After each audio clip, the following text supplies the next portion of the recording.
Is everyone doing the powerful? Yeah. Everyone's ready? Yeah, Jameson and Lynn. Yeah.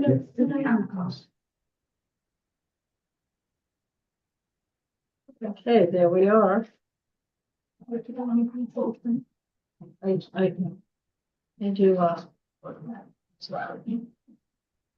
and where are we? There we are.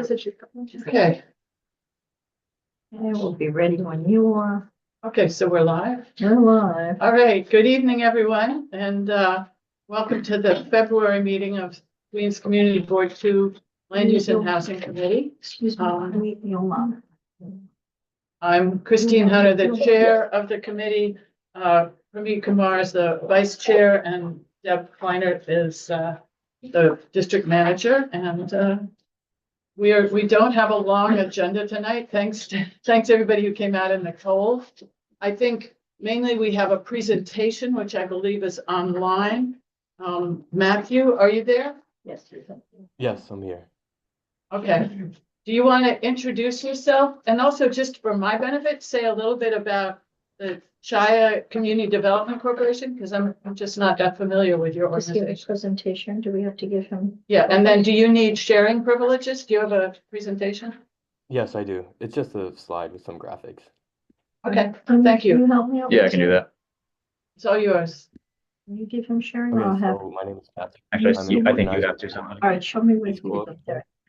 Chaya CDC is He is Blue M. organizer. Yeah, that's him. Matthew, I think they're still sorting out the room, so one sec. Oh, okay. Cool. Yeah, co-host. Yep, that's it. Okay. Okay, you're sharing. All right, Matthew, you should be able to share now. Also, your audio is a little bit low. I don't know if you need to be closer to the mic or something. Can you hear me now? We Still need you a little faint. louder. Okay, I'll speak a little louder. Does this work? This tone work? I'm not sure if it's my computer or my mic, but Yeah, just project as much as you can. Okay. Anne Marie, gotcha. should I start? Yeah, go ahead. Feel free to start sharing your screen. Okay, thank you.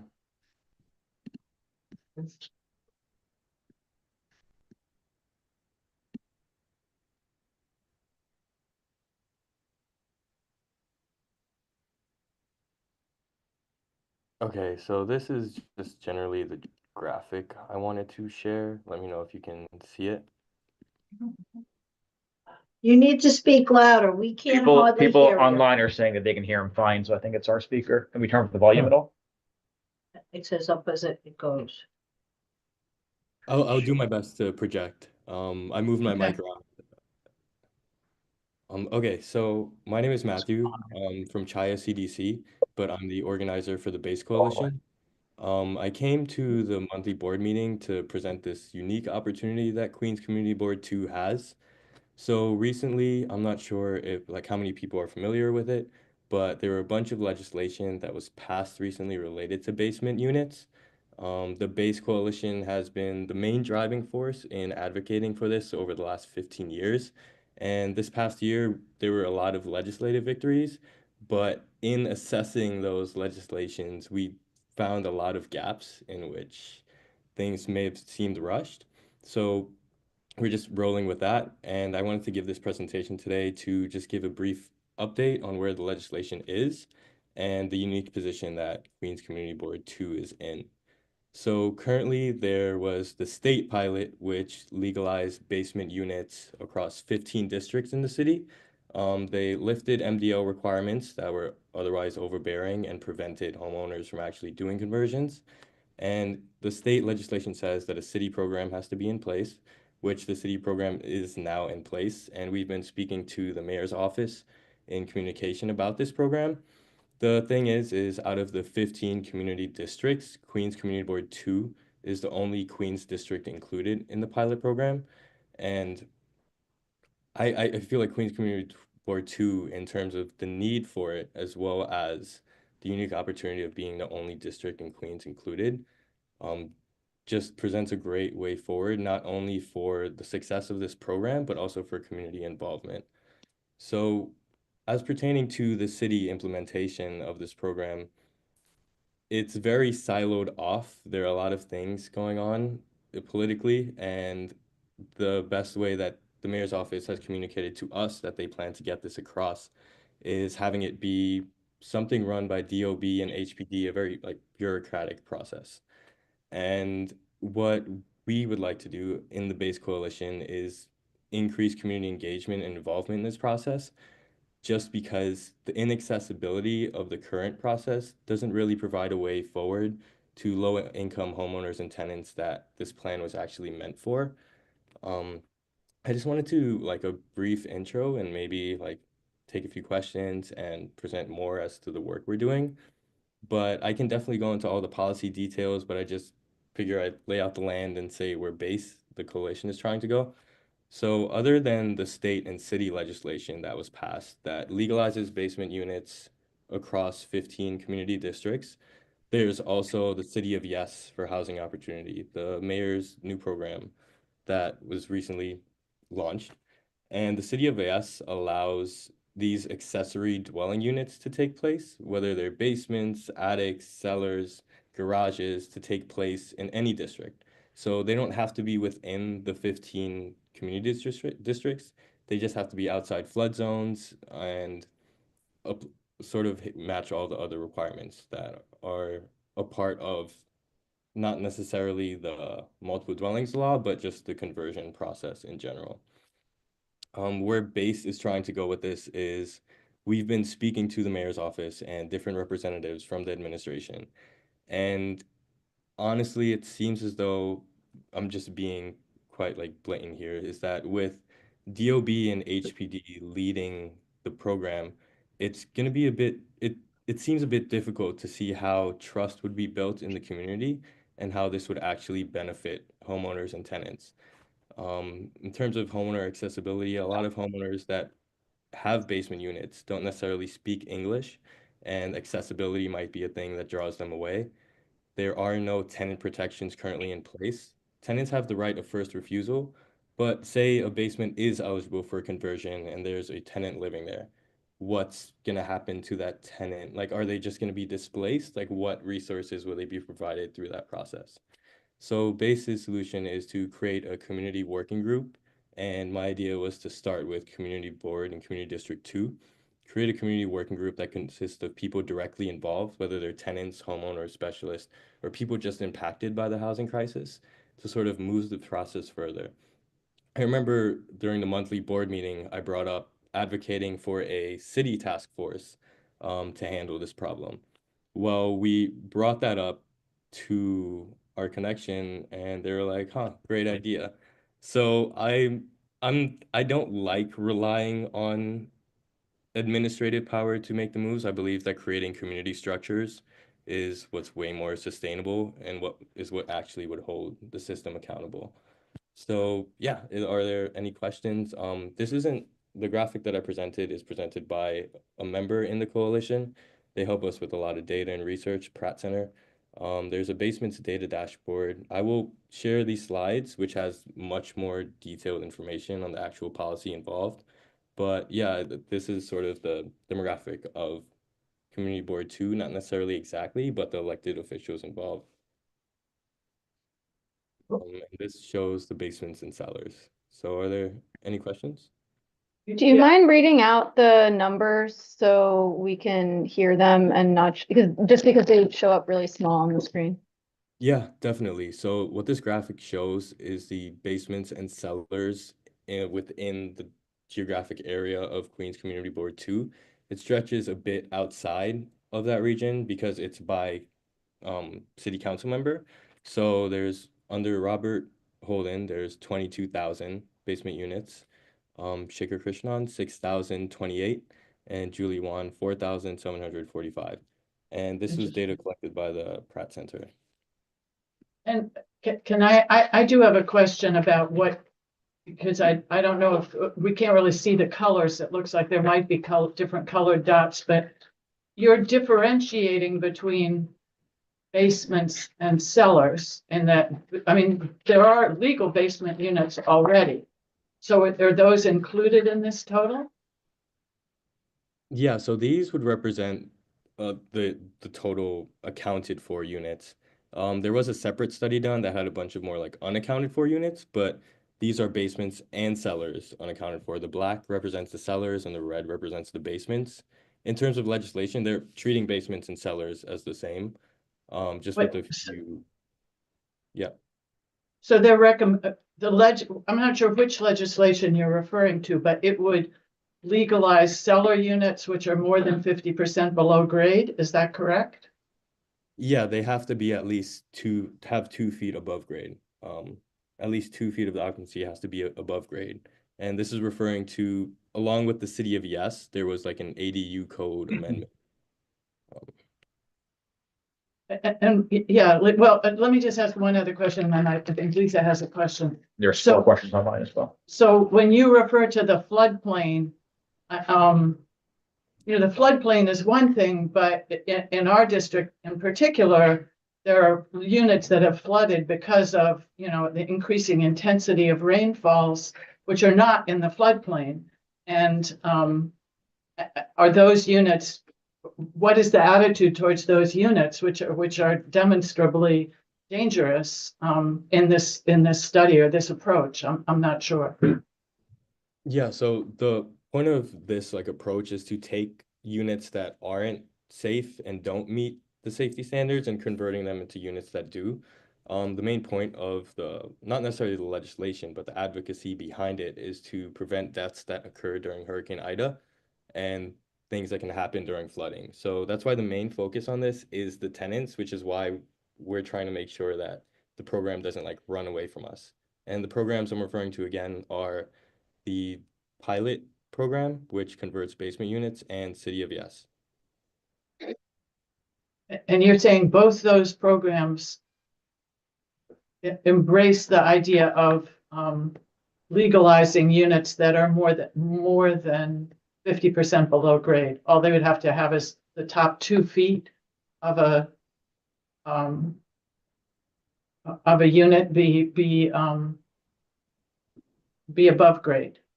Yes. So that the windowsill would be at a maximum height. The minimum height of a windowsill would be 6 feet above the floor. Is that correct? Well, yes, but the minimum ceiling height is also 7 feet for basement and cellars to be converted. So then you'd have 1 foot high windows at the top of your unit. Is that correct? Or it could be a 7-foot apartment and 2 feet be above grade and it'll be at 5 feet. Okay. Other questions? Go ahead, Lisa. Yeah, I just want to follow up on the flooding question because, you know, the city's failure to, well, no, I'm not going to say city's failure, the inability of the current sewer system to absorb the rainfall in extreme cases really had a severe impact in the Sunnyside neighborhood, which in theory would be above floodplain. And so does your data reflect that, one? And is that going to be a criteria for, like, I know plenty of people who've tried to convert basements just to livable space for themselves and invariably have had flooding there. So I just, you know, I kind of wonder about the ability to adequately convert. I don't know what conversion of those spaces to livable spaces even could possibly be. Yeah, the main objective of this program is to search out units that not only could be eligible, but where they have tenants living there already. So in terms of what this data shows is it's not a flood related demographic. It just shows the total number of basements and cellars within this demographic. DEP is set to release the flood zone maps related to like 2080 coastal flood zone or 10-year storm flood zones, and DEP is responsible for that part of the implementation. All right, we have 4 questions online. Let's do Sheila, Michael, Danielle, and Marie. Sheila, let's start with you.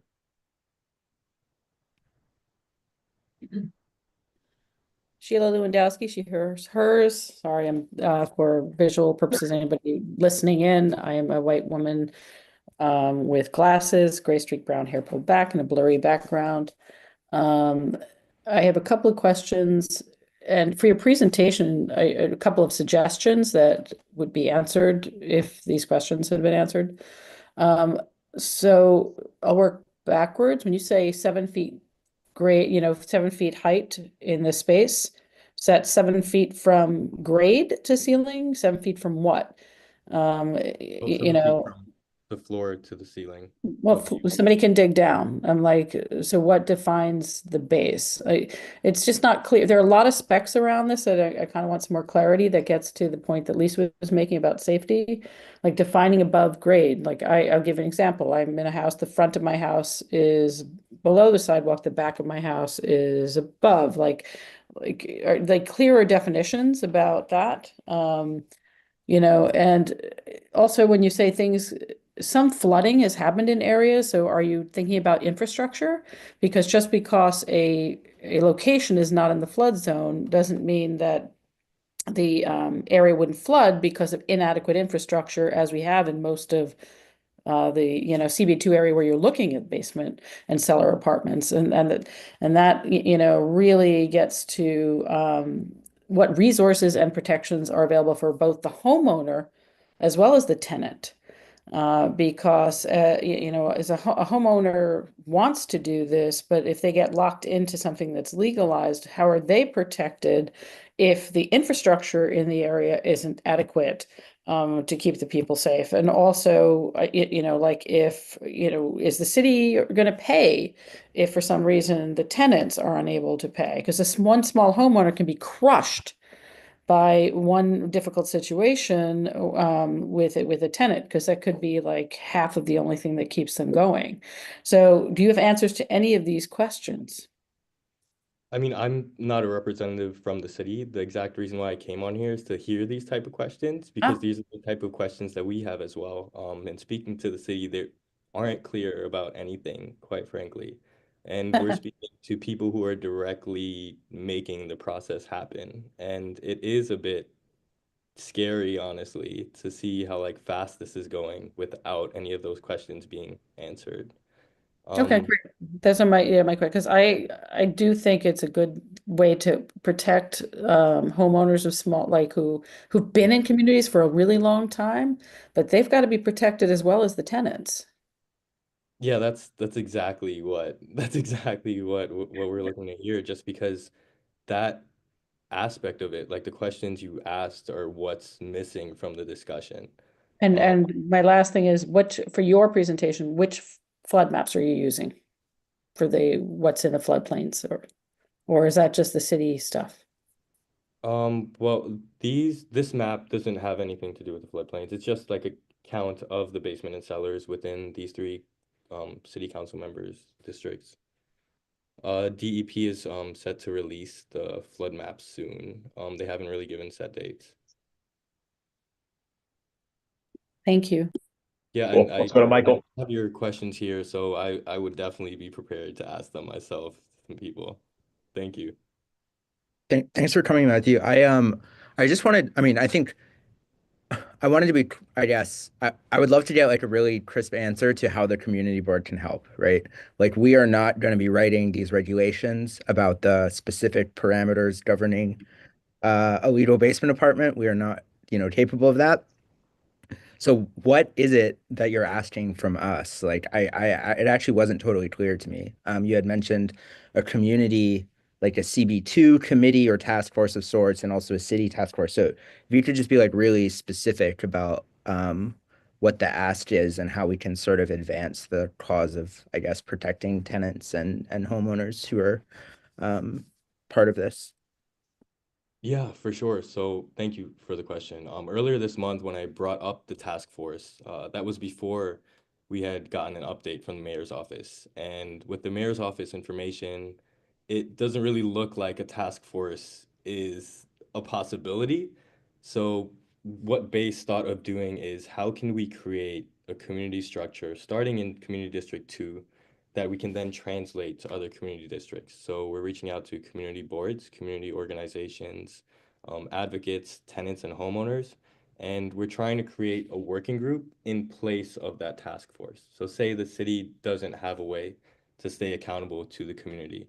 We would have this working group consisting of members from Community Board 2, not necessarily on the board, but just in the district and people who are involved that can vouch for the community and speak to the community, speak for the community, just because the city has no way of making this actually feasible for the community districts involved. And this would be a way for that accountability to be measured. And we do have connections with the mayor's office, the Base Coalition. So this working group would be in direct contact with the departments and the administration involved. And then I hope to project that to other districts to show the city that they can't just put out legislation and not have it be beneficial for the community. So basically, you're asking us to help you recruit for this committee, if I can kind of summarize. Like you want, Or if you would like to be recruited, well, I or mean, to be members. Yeah, yeah, yeah. No, I'm just trying to, I'm like quite actually just trying to understand like what the is sort of being asked for. And it sounds like so you want to form this working group that can kind of continue to advocate and kind of liaison between members of the community and kind of city agencies around the basement apartment issue. That's like the ask. yeah, and continue to ask questions like Sheila had asked. Those are really important and pressing, and it relates to a bunch of other issues that people have as well. Cool. Thank you. And thanks for coming and presenting. Yeah, thanks for having me. Danielle, let's go to you. Thanks. Thanks for coming. My questions kind of play off of what others have asked.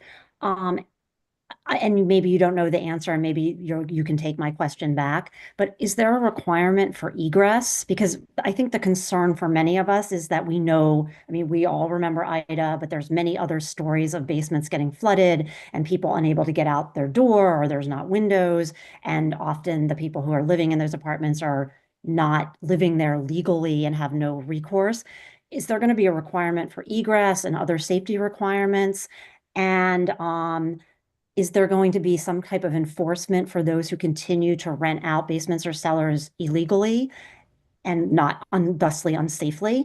And then lastly, as my colleagues have pointed out, just say that there's a flood map, and then there's the reality of what happens when it rains in Western Queens and probably much of the city. And that's only going to get worse if we don't take measures to combat climate change. As I'm sure you know, I'm not telling you anything you don't know, but thank you. Yeah, there. I just pulled up the slide. I'm not sure if you could see it, but Thanks. Some of the actual like fine print stuff in the city legislation.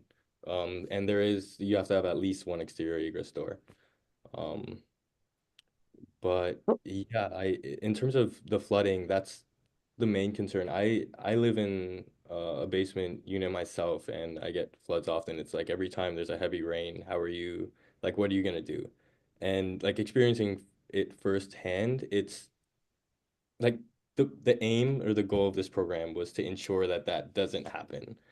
So now it's the job of the community to sort of hold the city accountable to that, just because if this is able to be passed and the city runs away with it, then it'll only be for wealthy individuals who have the time and money to go through this process and oftentimes have multiple properties or residences. So. Is there someone else online? Yeah, Anne Marie's the last one. Okay. Hi, thank you for your presentation, Matthew.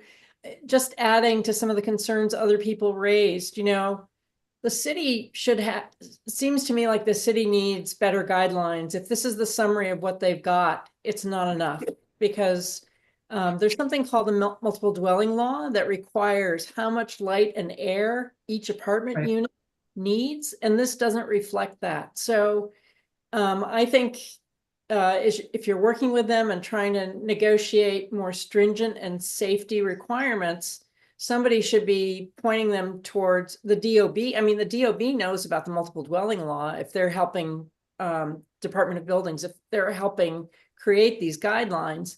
This just doesn't seem like enough, coupled with the other concerns other people raised about infrastructure and flooding.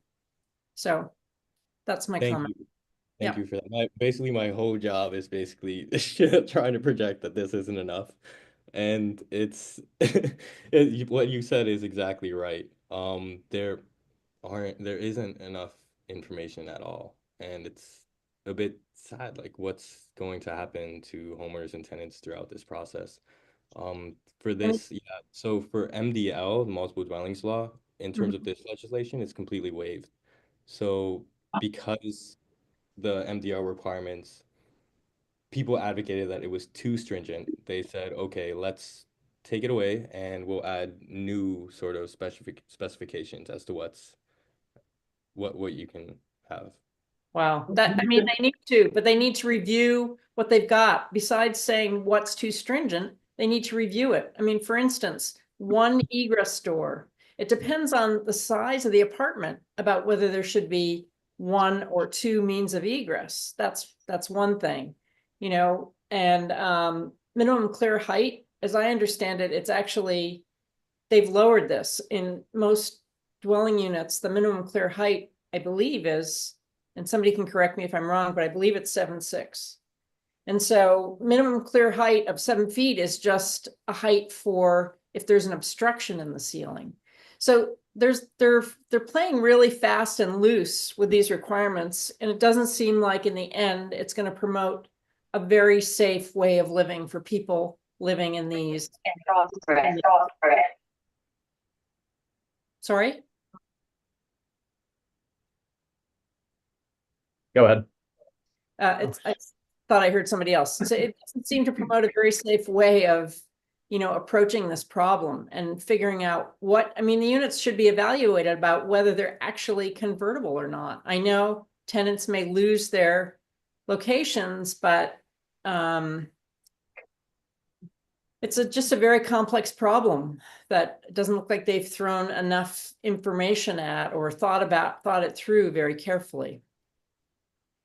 Yeah, I completely agree. There is going to be like a screening process at first, but even then, DOB or HPD knocking on the door of a homeowner, how willing would they be to participate? So that's why we're trying to create like a community structure to make sure that conversions don't just happen and they are unsafe and inaccessible and unaffordable, and try to just make them actually work in the way that the legislation was supposed to, because oftentimes we see legislation being politicized and made seem great, but if it isn't implemented in the spirit of the way that it was intended, then it just has the opposite effect.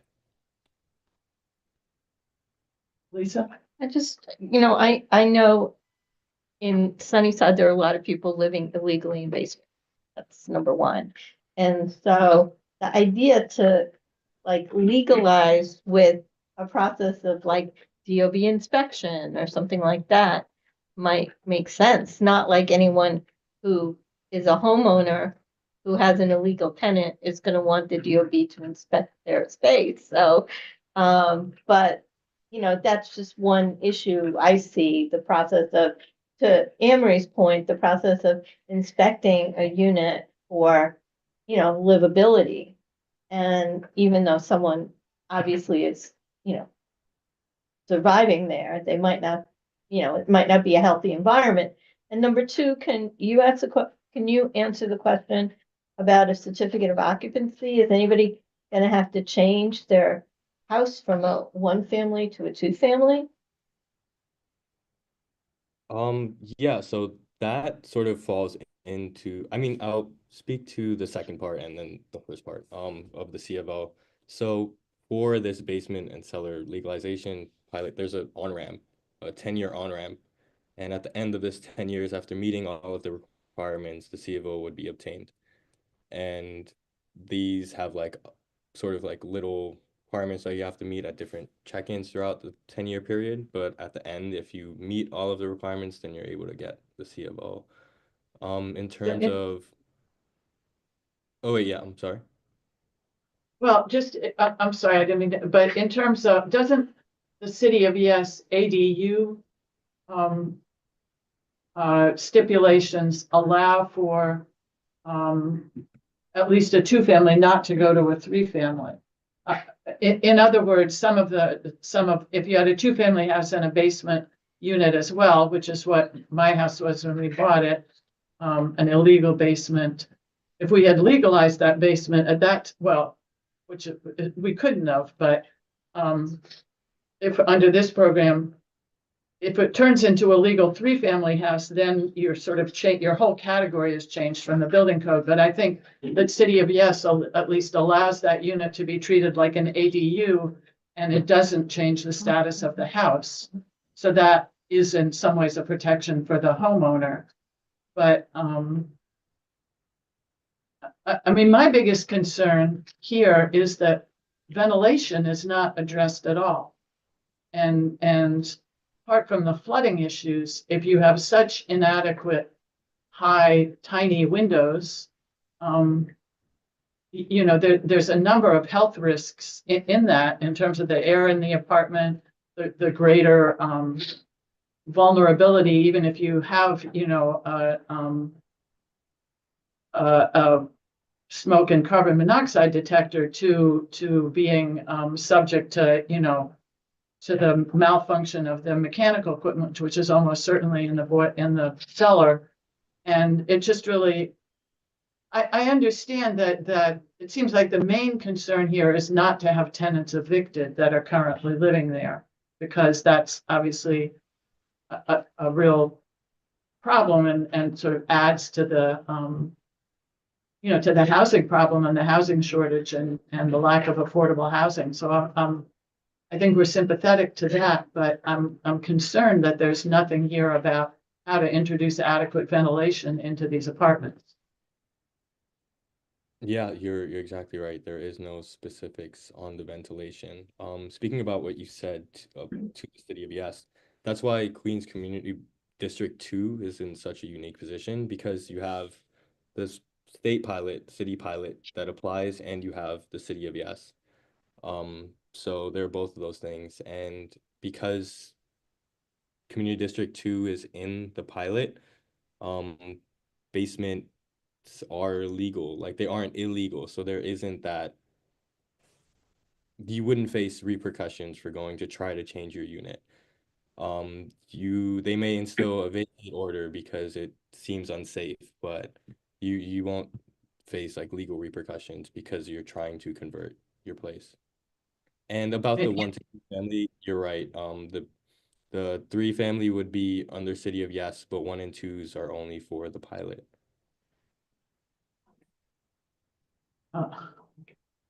Is there funding associated with this pilot program that would assist homeowners to make these changes? Yep, apparently there is. There hasn't been a set way where it's coming from or how much the exact amount is, but yes, there should be. And if there isn't, then that's a problem that we have to fix.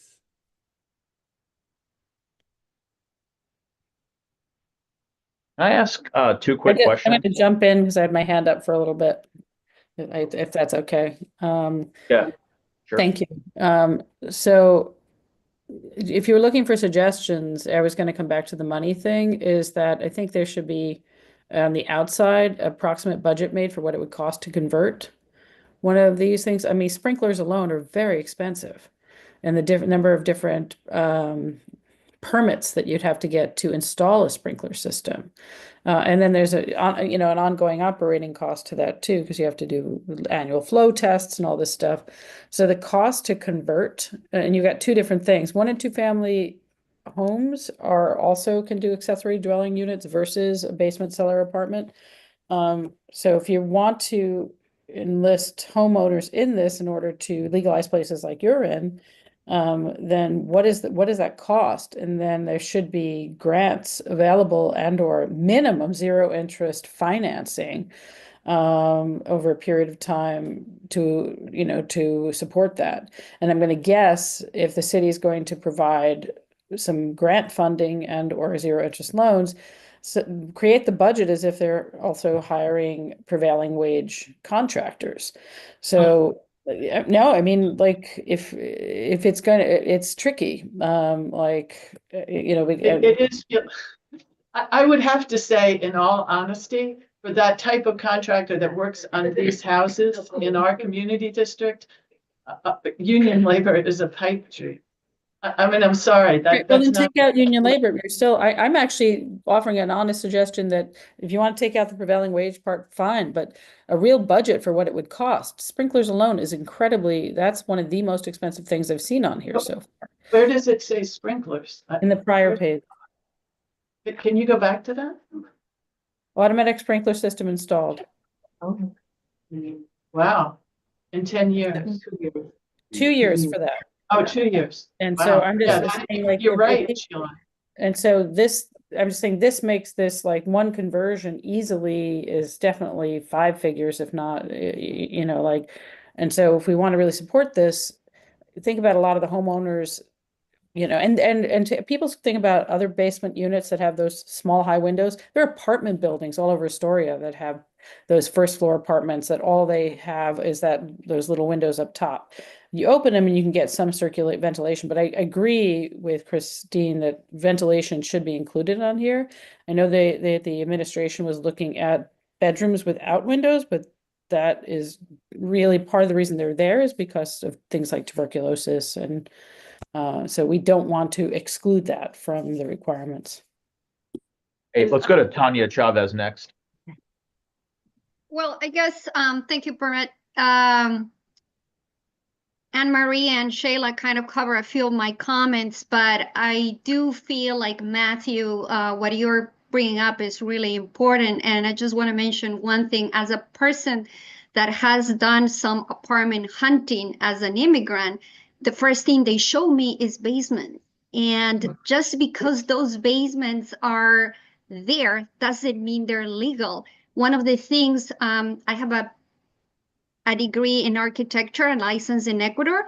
So the first thing I would mention to them is like, why do we have like all of those machines right here? No, that's not going to affect you. So we need ventilation, we need sprinklers.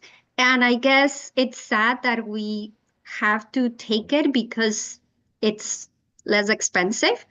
But honestly, it takes a lot more to be legal. And most of those spaces, I believe primary, the height is 7'8". Most of those spaces don't even have a constant height through the whole floor plan.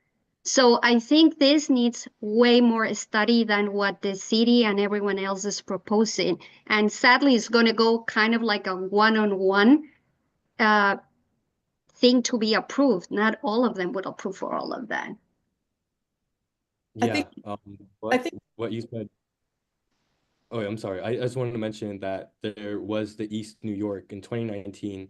The pilot first started out in the East New York district, Cypress Hills area, and because it wasn't thought out at all the things that you just said, Tanya, is that over the course of 5 years, there wasn't a single conversion made. And it's because they didn't have all of these things that you mentioned and everyone else had mentioned.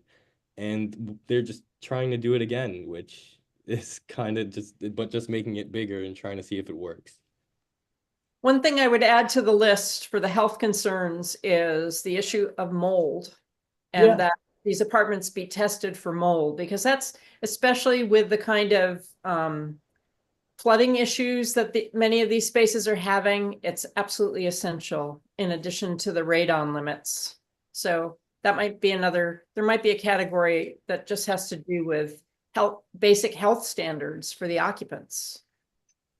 Hey, 2 quick questions on my end. Matthew, do you know how our community board district was included in this pilot in the first place? Like, why us? Like the reason why? Yeah. I know there's a strong push from elected officials in the area, on the state side, and just because of this, I would say that's the strongest reason. There are other So would districts. that mean that Gonzalez or Mamdani or some of those people push to have us included? Probably Raga too. Yeah, Raga was the strongest voice, I would say. Raga? Okay, we should probably follow up with the office and Yeah. get some clarification. And then the other question I have is, so I think this has been live for what, a couple of months now? Has anyone, do you know if any building owners have applied and gotten acceptance as part of this program?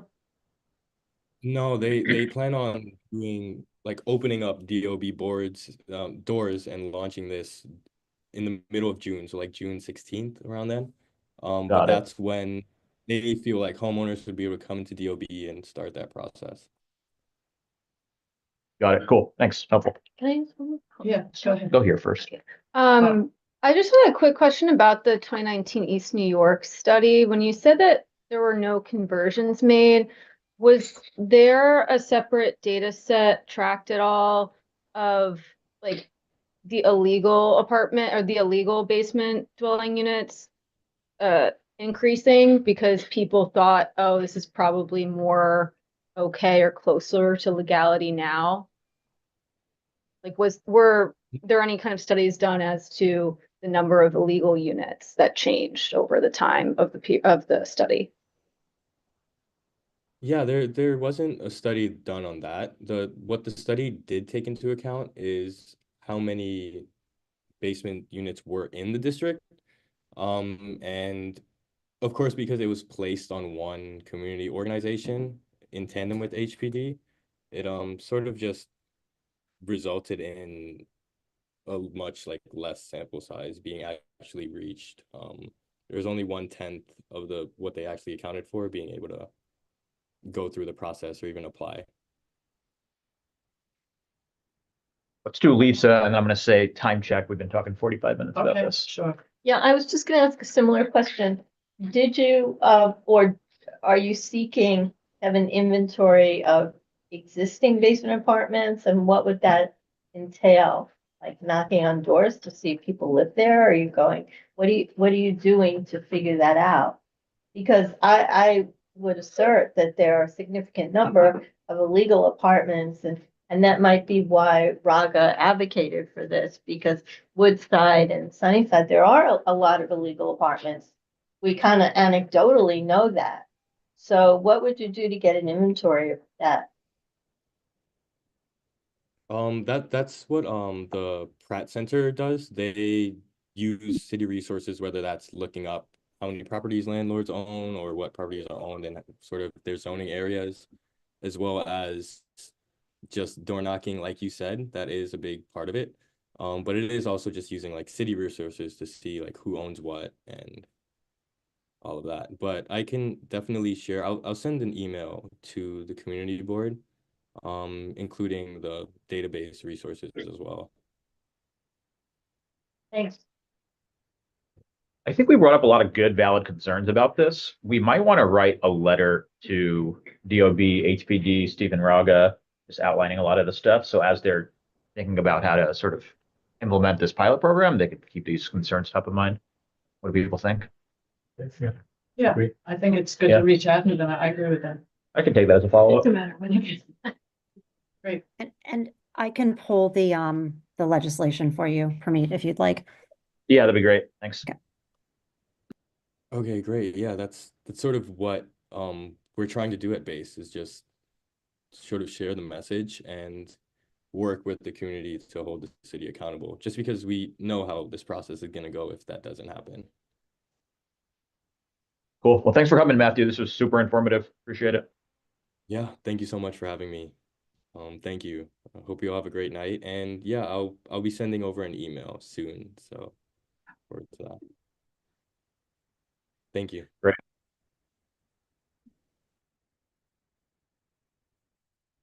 Okay. Thanks. City planning, you guys are on. Yeah. Bigla, could you pull up the presentation, please? You have the right sharing permissions? No, not yet. Yep. Okay, who am I doing? There you are. Just go up one. Yeah. Oh, If there you you go. just hit allow, actually.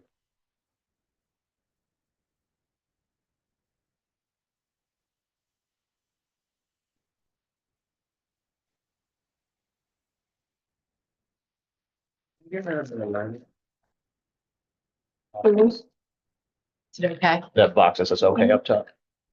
Okay, please hit the next slide, please. Thank you. So for today's agenda, I'm gonna walk through some of the changes made to CHO, and describe the environmental review process. I'm sorry, can you just say what CHO stands for? Yes, City of Yes for Housing Opportunity. Oh, okay. And then walk through the environmental review process. Next slide. All right, so CHO was adopted back in December, marking the approval of the last of the City of Yes text amendments. The pro-housing zoning change will enable the creation of up to 82,000 new homes over the next 15 years. Paired with the approval, City Council also committed $5 billion in investments to infrastructure and housing. In response to public feedback received during the ULURP process, there have been some modifications since this was last presented to you all. So I'm going to highlight those now. Next slide. All right, so we're going to start with the proposals that affect low density districts, which are those that are R1 to R5. Next slide. So the first of those is transit-oriented development. Transit-oriented development enables low-rise buildings of 3 to 5 stories near subway and rail stations. In response to community feedback, this proposal no longer affects R1 or R2 districts, but only applies in R3, R4, and R5 districts. The shaded area on the map in the dark blue shows applicability in CD2, which is concentrated in the kind of eastern portion of the district. Next slide. I'm sorry, can you blow, I'm really having trouble. Oh, I see, the dark, okay. I can share this deck also. Okay, yeah, I was just misreading it. So. And I believe, I'm not sure if all, but I believe a number of the layers that on the maps that I'm showing will be in the Zola online portal, so you can follow them there. Next slide, please. Next is town center zoning. CHO also relegalizes mixed use apartments or buildings with a ground floor commercial use and a few stories of housing above. This applies in all R1 and R5 districts. Based on public feedback, the original proposal was slightly modified to not apply in areas that are not truly commercial. I apologize for the double negative there, but for example, areas where only a single isolated block is zoned for commercial use, or an area that is zoned for commercial use but developed with 1 or 2 family homes would not be eligible. And the map shows that there's very limited applicability in CD2, shaded in the red. So What are those areas that are applicable? I don't have those listed off, but that's something I can definitely get you. Next slide. Next are ADUs. ADUs are permitted in 1 or 2 family homes. There are a range of types of ADUs permitted, but not all types are permitted everywhere. So what's highlighted on this map is actually the restrictions, so locations where they're not permitted.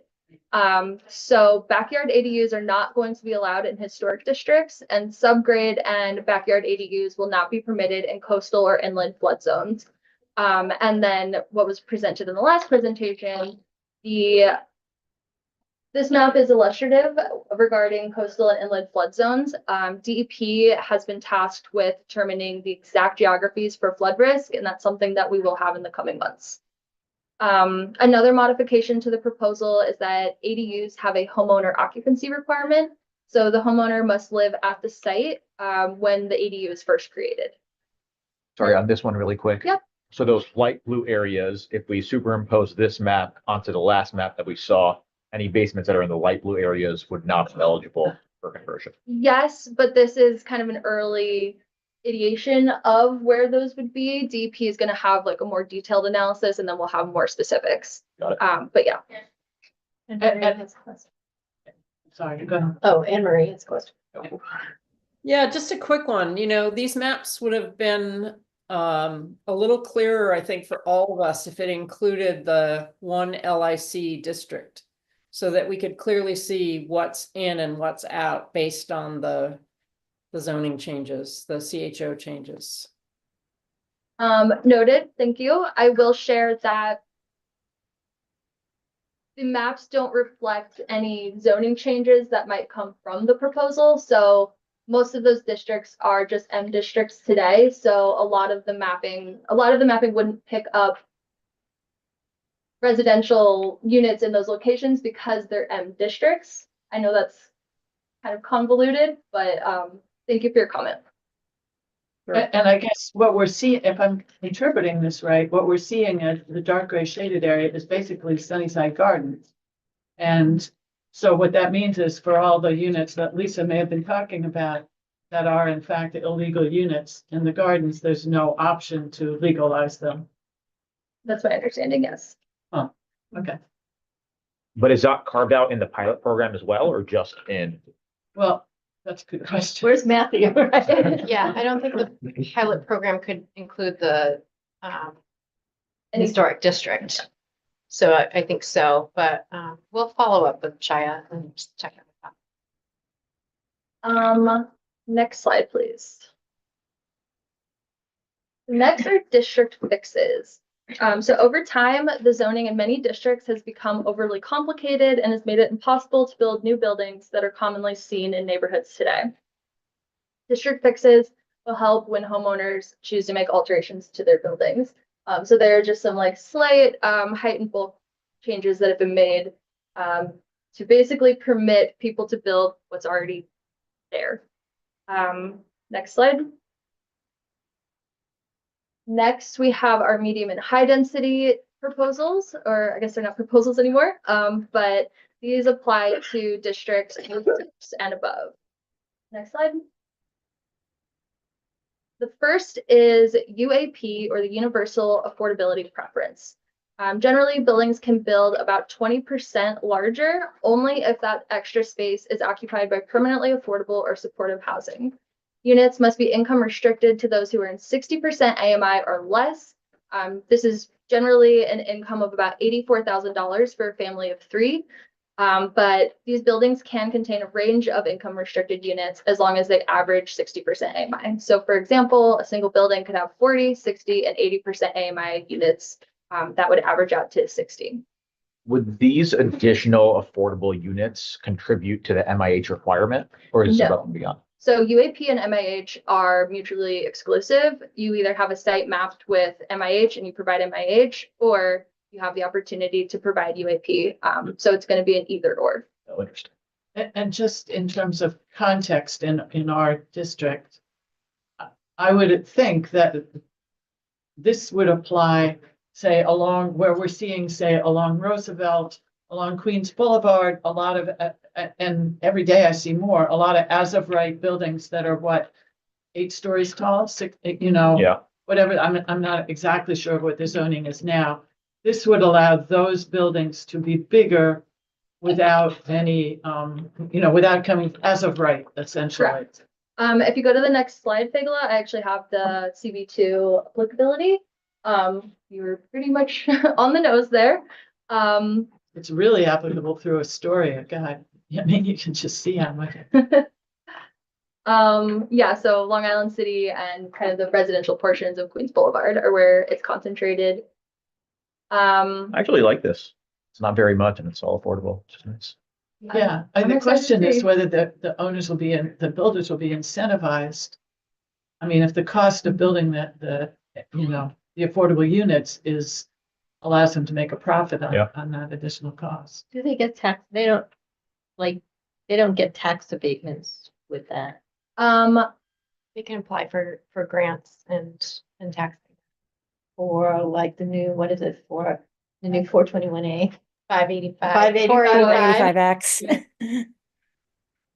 They can apply, that's what they would apply for.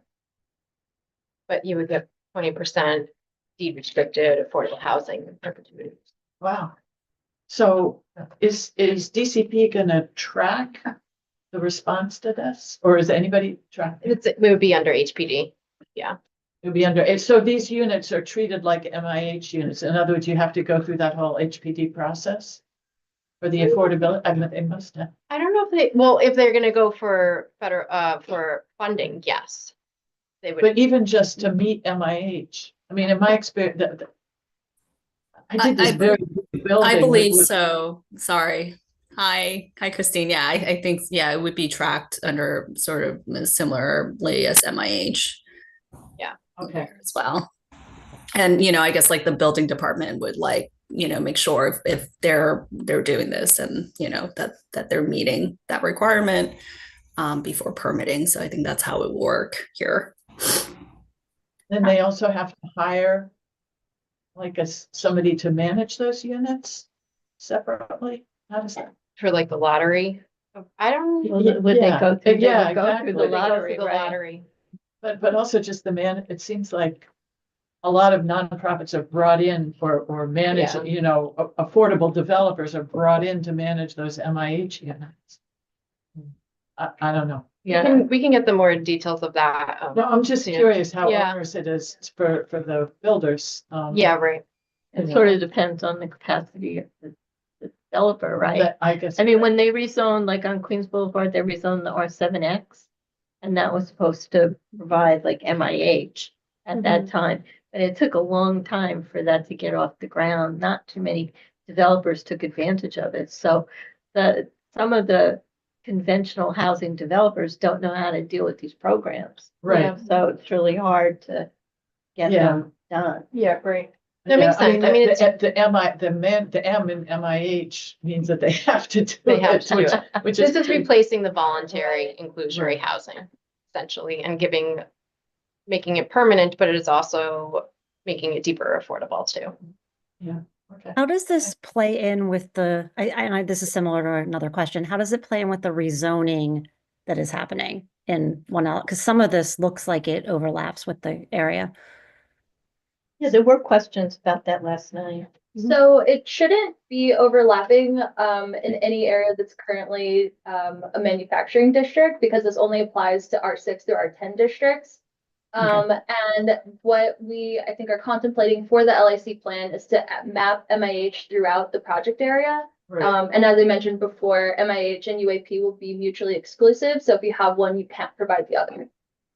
Yeah, sorry, it's hard for me to tell because I don't have the context area memorized.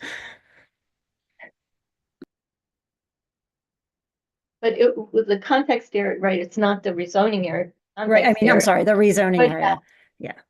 Right? It will map it, or MIH will only be mapped within the rezoning area Yeah, right. specifically. So it's So this other UAP outside. Available Correct. outside. So Got it. so the project area itself actually pretty much aligns with the white. Actually, Right. Fegla, can you kind of like circle the project area on the map?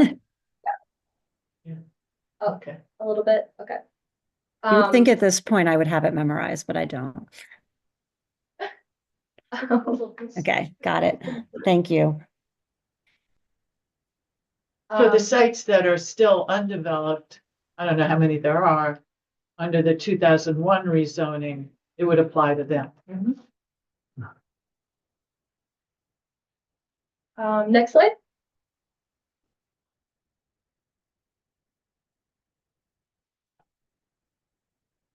All right, these next proposals are citywide. Next slide. So parking requirements are now tiered. So there are 3 zones that are based on access to transit. So this is actually a modification from the original proposal as well, which I think proposed removing the mandates altogether. So zone 1 covers the northern portion of the district and it has no parking requirement. So the kind of, I don't even want to say, I guess like tealish kind of blue, the darkest blue. Zone 2 is concentrated around the Queens West development and has a reduced parking mandate. So it's just that little chunk of area just below the basin. And zone 3, which affects the southern portion of the district, largely maintains existing parking mandates. So no real material changes are expected there. What's the rationale behind the reduced along the waterfront and not no? So there are a couple of, so transit access is kind of like the first criteria, but I don't have a super clear response to why exactly that chunk has been sectioned off. This was edited after there was like This is CM council edit. pushback, right? Correct, yes. Yeah, This okay. was changed after we had presented Got it. Yeah. So we weren't necessarily involved. Yeah. Yeah, I mean, there's, especially in Greenpoint on the east side, that's a hell of a lot farther away from any transit than that portion of Western Long Island City. So interesting. I Yeah. also, It's not just along- subway transit, it's bus transit. but so Sheila here online. So all of the dark blue is all parking requirements have been removed or are proposed to be removed? Correct. They're Yes. not proposed, this is actually. Residential parking minimums, right? I mean, there are still industrial. And a lot of this, what is mapped here is not actually residentially zoned, right? A lot of this is IBZ. So yeah, this is residential parking. Okay, so you're just showing us what is, not what is changing? Or what has changed already? No, this has changed. This passed. Happened. Yeah. It just Um, happened. The law of land. City of Yost housing opportunity that passed in December. December. City council. I'm yes, I know what it That's was. no parking mandate. It doesn't mean that parking isn't going to be built. It's just saying there's not a requirement. Michael, let's go to you. Yeah, on the waterfront piece, I was just curious what the existing land use is that is zone 2 on the waterfront. Like, is it some exceptional site that is like city owned or something? Like, I'm just trying to figure out why, because it doesn't seem to be like formulaic that piece is component. Michael, what's the question? I'm sorry, What was the requirement? Like, what's the land use that's there right now? the lightest blue that's on the waterfront, that's like zone 2, it's Queens West. This is like and I think folks here are more aware of it than I am, but it's a GPP, which is a state program. So they were sort of excluded here. I will get a little bit more detail of why. I don't know if we can, but they've been deemed zone 2. Right, because it They wouldn't were apply JPP. there, right? Yeah. Because it's not governed by the city, governed by the It's state. governed by the state. Yeah. Gotcha. So a lot of that is built out already, right? Queens West. Yes. Yeah, Yes. I would think it's all built out, no? Yeah, that was like some of the original waterfront. Okay, so Yeah. it's not really gonna like constrain or impact things. It's just kind of Yeah. work. Thanks. All right, next slide, please. The next is height limited infill. So a few changes were made to enable campus style sites to build height limited infill development. These changes include reducing the required distance between buildings and replacing open space ratio with a tiered structure for lot coverage that's based on the size of the campus. So any residential units must be located within 100 feet of the street, and any recreation space that is lost with the development must be replaced. Also, based on community feedback, this change does not apply to NYCHA campuses, but applies to other campuses still. And lastly, next slide, please. I forgot to put the picture on this slide, and I apologize. But MIH option 3 is the last change. So before CHO was approved, option 3 could only be mapped when paired with option 1 or option 2. And so now option 3 can be mapped as a standalone option. Option 3 requires that 20% of the housing must be affordable to households earning 40% AMI, around $56,000 a year for a family of 3, and income averaging applies here as well. Do we have data on what developers prefer to choose between these 3 options? I don't have data, but I can tell you that when I'm talking to developers, option 1 is definitely the preferred. More of the slightly affordable. Option 1 is 60% AMI. 25% at 60. 25% at 60% AMI. Yeah. Gotcha. And next slide, please. All right. So lastly, the $5 billion in investments. I have a more detailed press release that I'd like to share with everybody afterwards. So I can send that in an email. But because that has a lot of the details on the funding amounts and the specific programs and just stuff that's too much detail to cover here. In summary, the investments are to strengthen affordability, homeownership, neighborhood infrastructure, tenant protections, agency capacity, and planning efforts with the end goal of producing the 80,000 new homes. $2 billion will go to financing affordable housing development and preservation, to support Mitchell Lama developments and NYCHA developments. A number of HPD homeownership programs like legal services through the homeownership help desk will see increased funding. There's also a $2 billion investment in infrastructure, which includes open space, stormwater and drainage systems, flood mitigation, sewer upgrades, and others. The housing voucher programs will also see additional investment. So that includes strengthening tenant protections and rental arrears for eligible NYCHA residents, among others. Funds will also be directed towards increasing agency capacity for HPD, DOB, and DEP to support all of this work. And a set of 5 neighborhood studies were also announced to start this year. None of these are going to be in Queens, though. They are in Bronx and Brooklyn. And yeah, so if we have any more questions to talk through, we can do that now before we go to the seeker stuff. Can I just ask a question? Is this the microphone? Yeah. Oh. Sorry, go ahead. Was that your question? Yeah. Nice. I'm just really excited and happy for you. I was gonna ask about the $2 billion in infrastructure investments. Yeah. Do you know when or how that'll be allocated or what it's going towards? I do not have that level of information. The press release also doesn't really cover like implementation of these funds. There are a few things that call out specific, like fiscal years, things will be enacted. But as far as like infrastructure investment, we don't have that detail. You know the source of this money? Is this city capital money? Or is it CDBG money? Or is it money that, could go away? It's a really good question. It's from the state, right? I think it's a combination of a lot of different sources, but we don't know. But it is tied to specific years. I mean, or some of the investments are, not everything is, but I did notice that some things were specific. okay. Are these funds designed to bring us to where we should be, or do we go beyond? Like this is decided at the council level, so this is just far beyond. So is there any information on as to like how these figures and allocations were arrived at? The press release that I've been referring to has been what's shared with me when I've been asking for these details. So that's the best I've got. Sheila has a hand.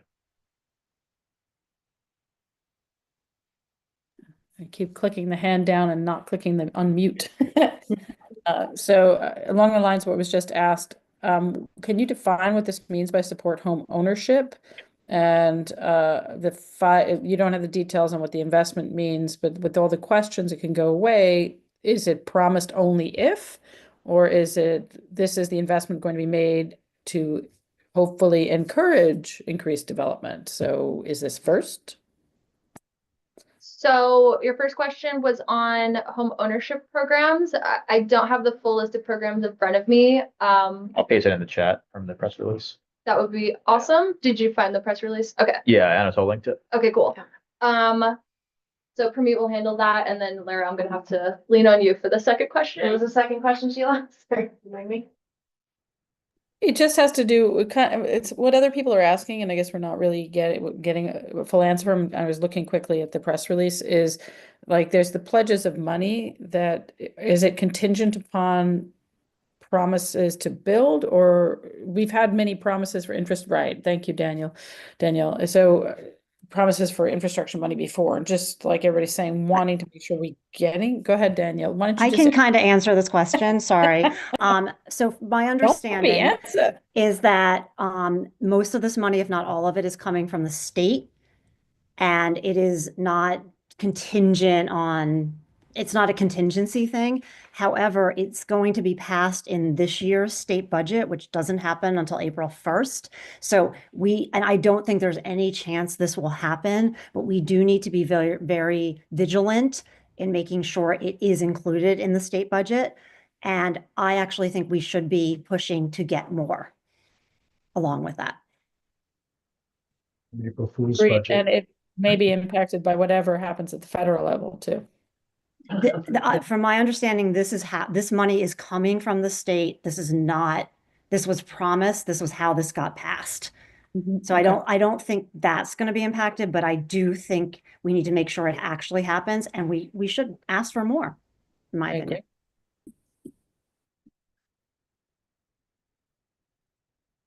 The neighborhood plan that's going to get released, in your professional opinion, would a lot of the funding for the stuff that we'd be looking for come from this investment?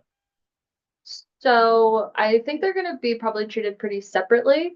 I'm also not on the capital planning team, so I don't have a lot of insights to like The the city's investment, budget. it comes from so many different sources, but it's all, planned out well. So we're working with our capital agencies to make sure that we're utilizing their budgets, we're adding to their budgets. It could come from state, it could come from federal, it could come from this. We bring together so many different sources to try to make that fund. Gotcha. Yeah. Other CHO questions? I think we're good. All right. Now to the second half, switching gears to environmental review. All right, so this slide shows an overview of the key laws and policies that have shaped environmental review at the federal, state, and local levels. The federal government adopted the National Environmental Protection Policy Act, or NEPA, in 1969. Shortly after, New York State adopted the State Environmental Quality Review Act, or SEQRA, in 1975. And the state legislation was very much based off of early city policy. New York City adopted the City Environmental Quality Review Act, or SEQR, in 1973. So SEQR established the process by which city agencies review proposed discretional actions to identify the effects those actions may have on the environment.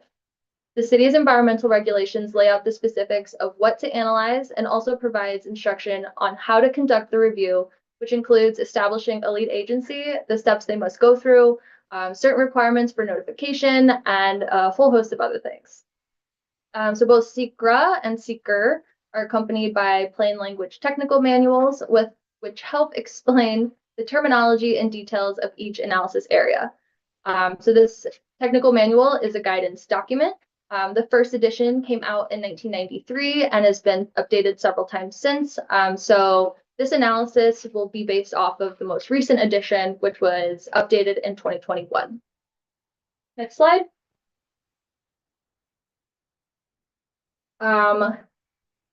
So who conducts the environmental review? The lead agency conducts the environmental review. The lead agency coordinates the review process, ensures compliance with requirements, and is responsible for publishing SEQR documents. The department that assumes lead agency status is generally the one whose action it is. So DOT would be lead agency on their actions, DCAS or DEP would be lead agency for their actions. And so actions that go before the CPC, generally DCP assumes that lead agency status. And for the LAC plan, DCP did assume lead agency status on behalf of the CPC on July 12th, 2024. Next slide.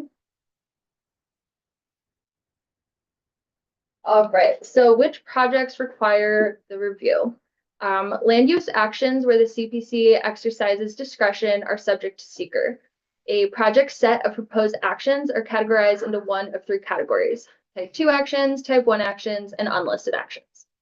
Actions that are on the Type 2 list are those that are likely not going to result in significant adverse impacts and do not require further study.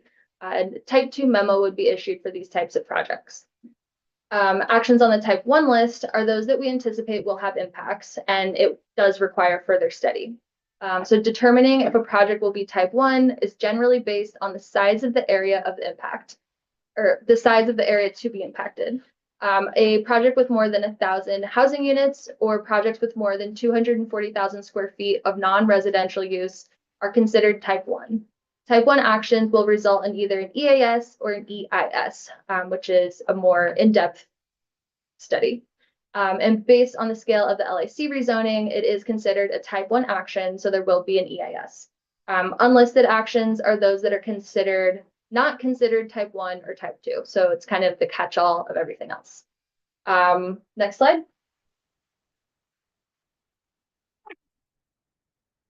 All right. So what environmental review analyzes?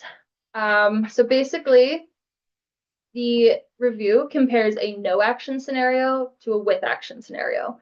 So using the images on the right here as an example, these images are not from LIC, they're just kind of there to help you, they're illustrative.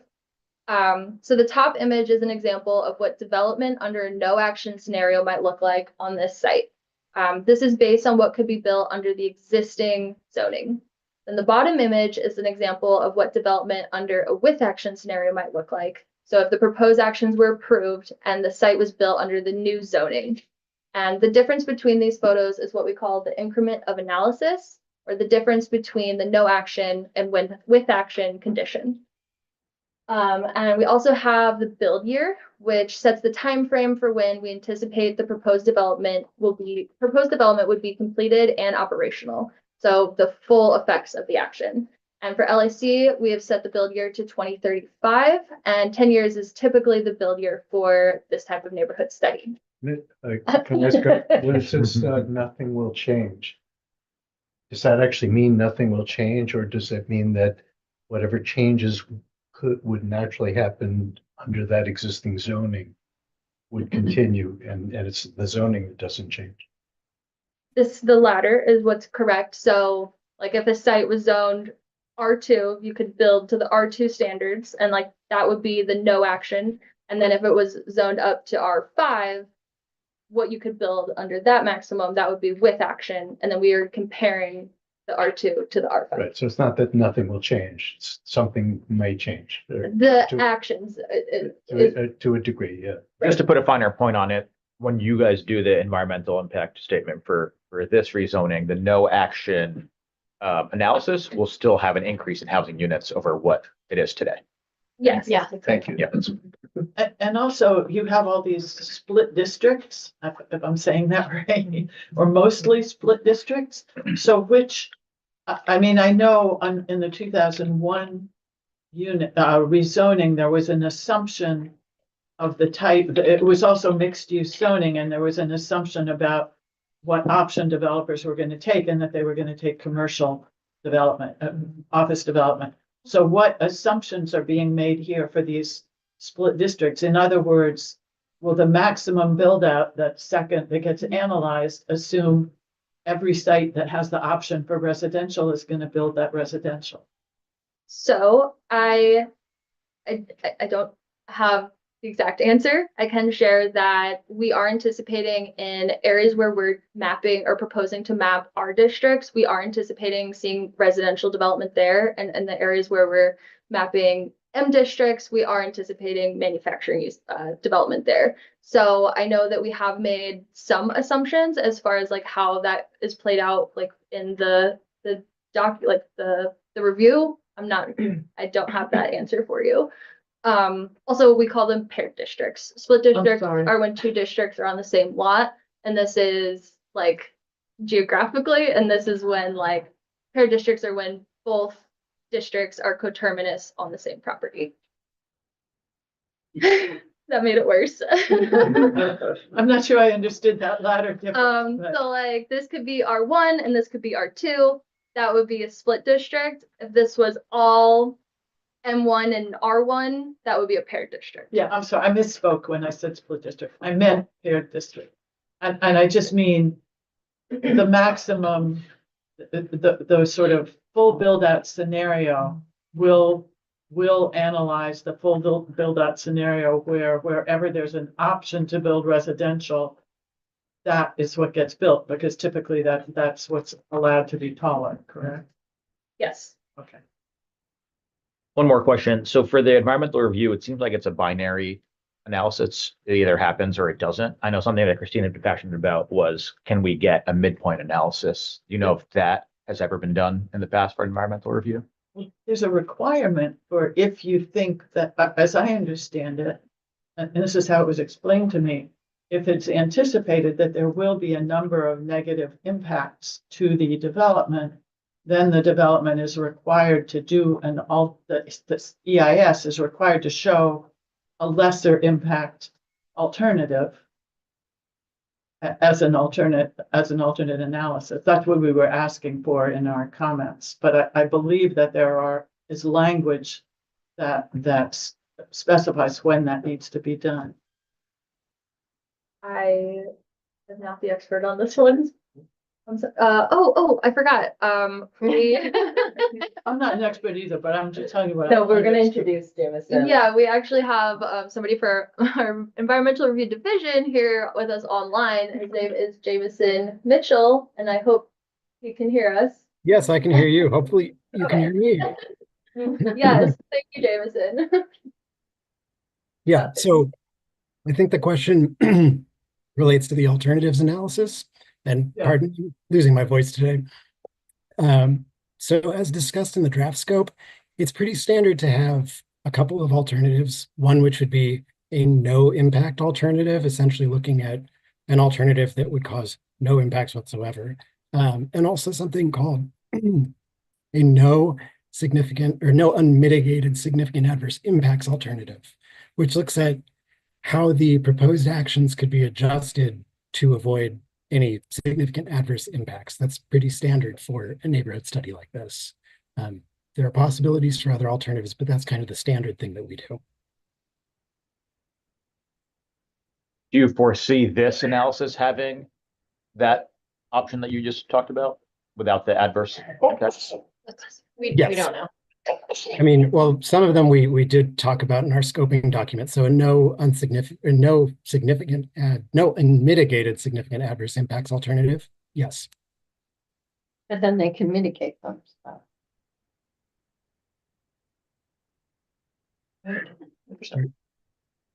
Cool, thanks. Next slide, please. All right, so now getting into some process stuff. So to determine the development sites to be analyzed, we first undertook a soft site analysis. Sites that met certain criteria were identified as either projected or potential development sites. The draft scope of work identified 65 development sites to be analyzed. Projected sites are those that are considered most likely to be developed within the analysis period or the build year that I just referenced. And potential sites are considered likely to be developed, but less so than the projected sites. And some These properties. sites- I'm sorry. I'm sorry. I apologize to interrupt, but are these sites pretty much all in what is the one LIC thing? Yeah. Yes, absolutely. This environmental review that I'm walking through is directly related to the LIC plan. The boundaries are based on the study area. The rezoning area. Yeah. Not the context area. Not the context area. The project area, study area. All right, so some properties were not considered development sites based on certain criteria. And all of the criteria used to either consider or not consider a development site is shared publicly and is in the draft scope of work document. Excuse me. Next slide, please. All right. Okay. So first, starting with the type 1 action arrow. So first we determined that the plan and all of its proposed actions would be considered type 1. This means that a full EAS or environmental assessment statement was required. The next, a coordinated review was initiated and city agencies were informed that DCP would be acting as lead agency. Based on the EAS, a positive declaration was issued on July 12th, and then a scoping hearing was held a month later on August 12th. Following the hearing, comments were received throughout the public comment period. These comments were collected and will inform the final scope of work, which will be published prior to certification, which is anticipated for the spring. So I've indicated where we're at in the process with the star here.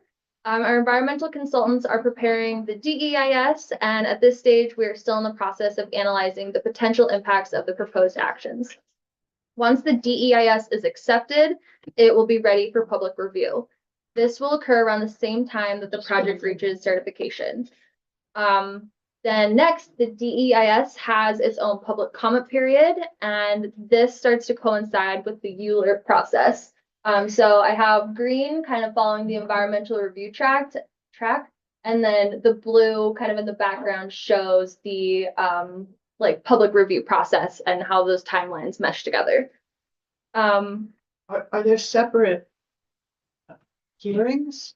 In other words, I mean, we know that, you know, we have an obligation to review within 60 days of certification, and we will hold public hearings, and then, you know, other agencies.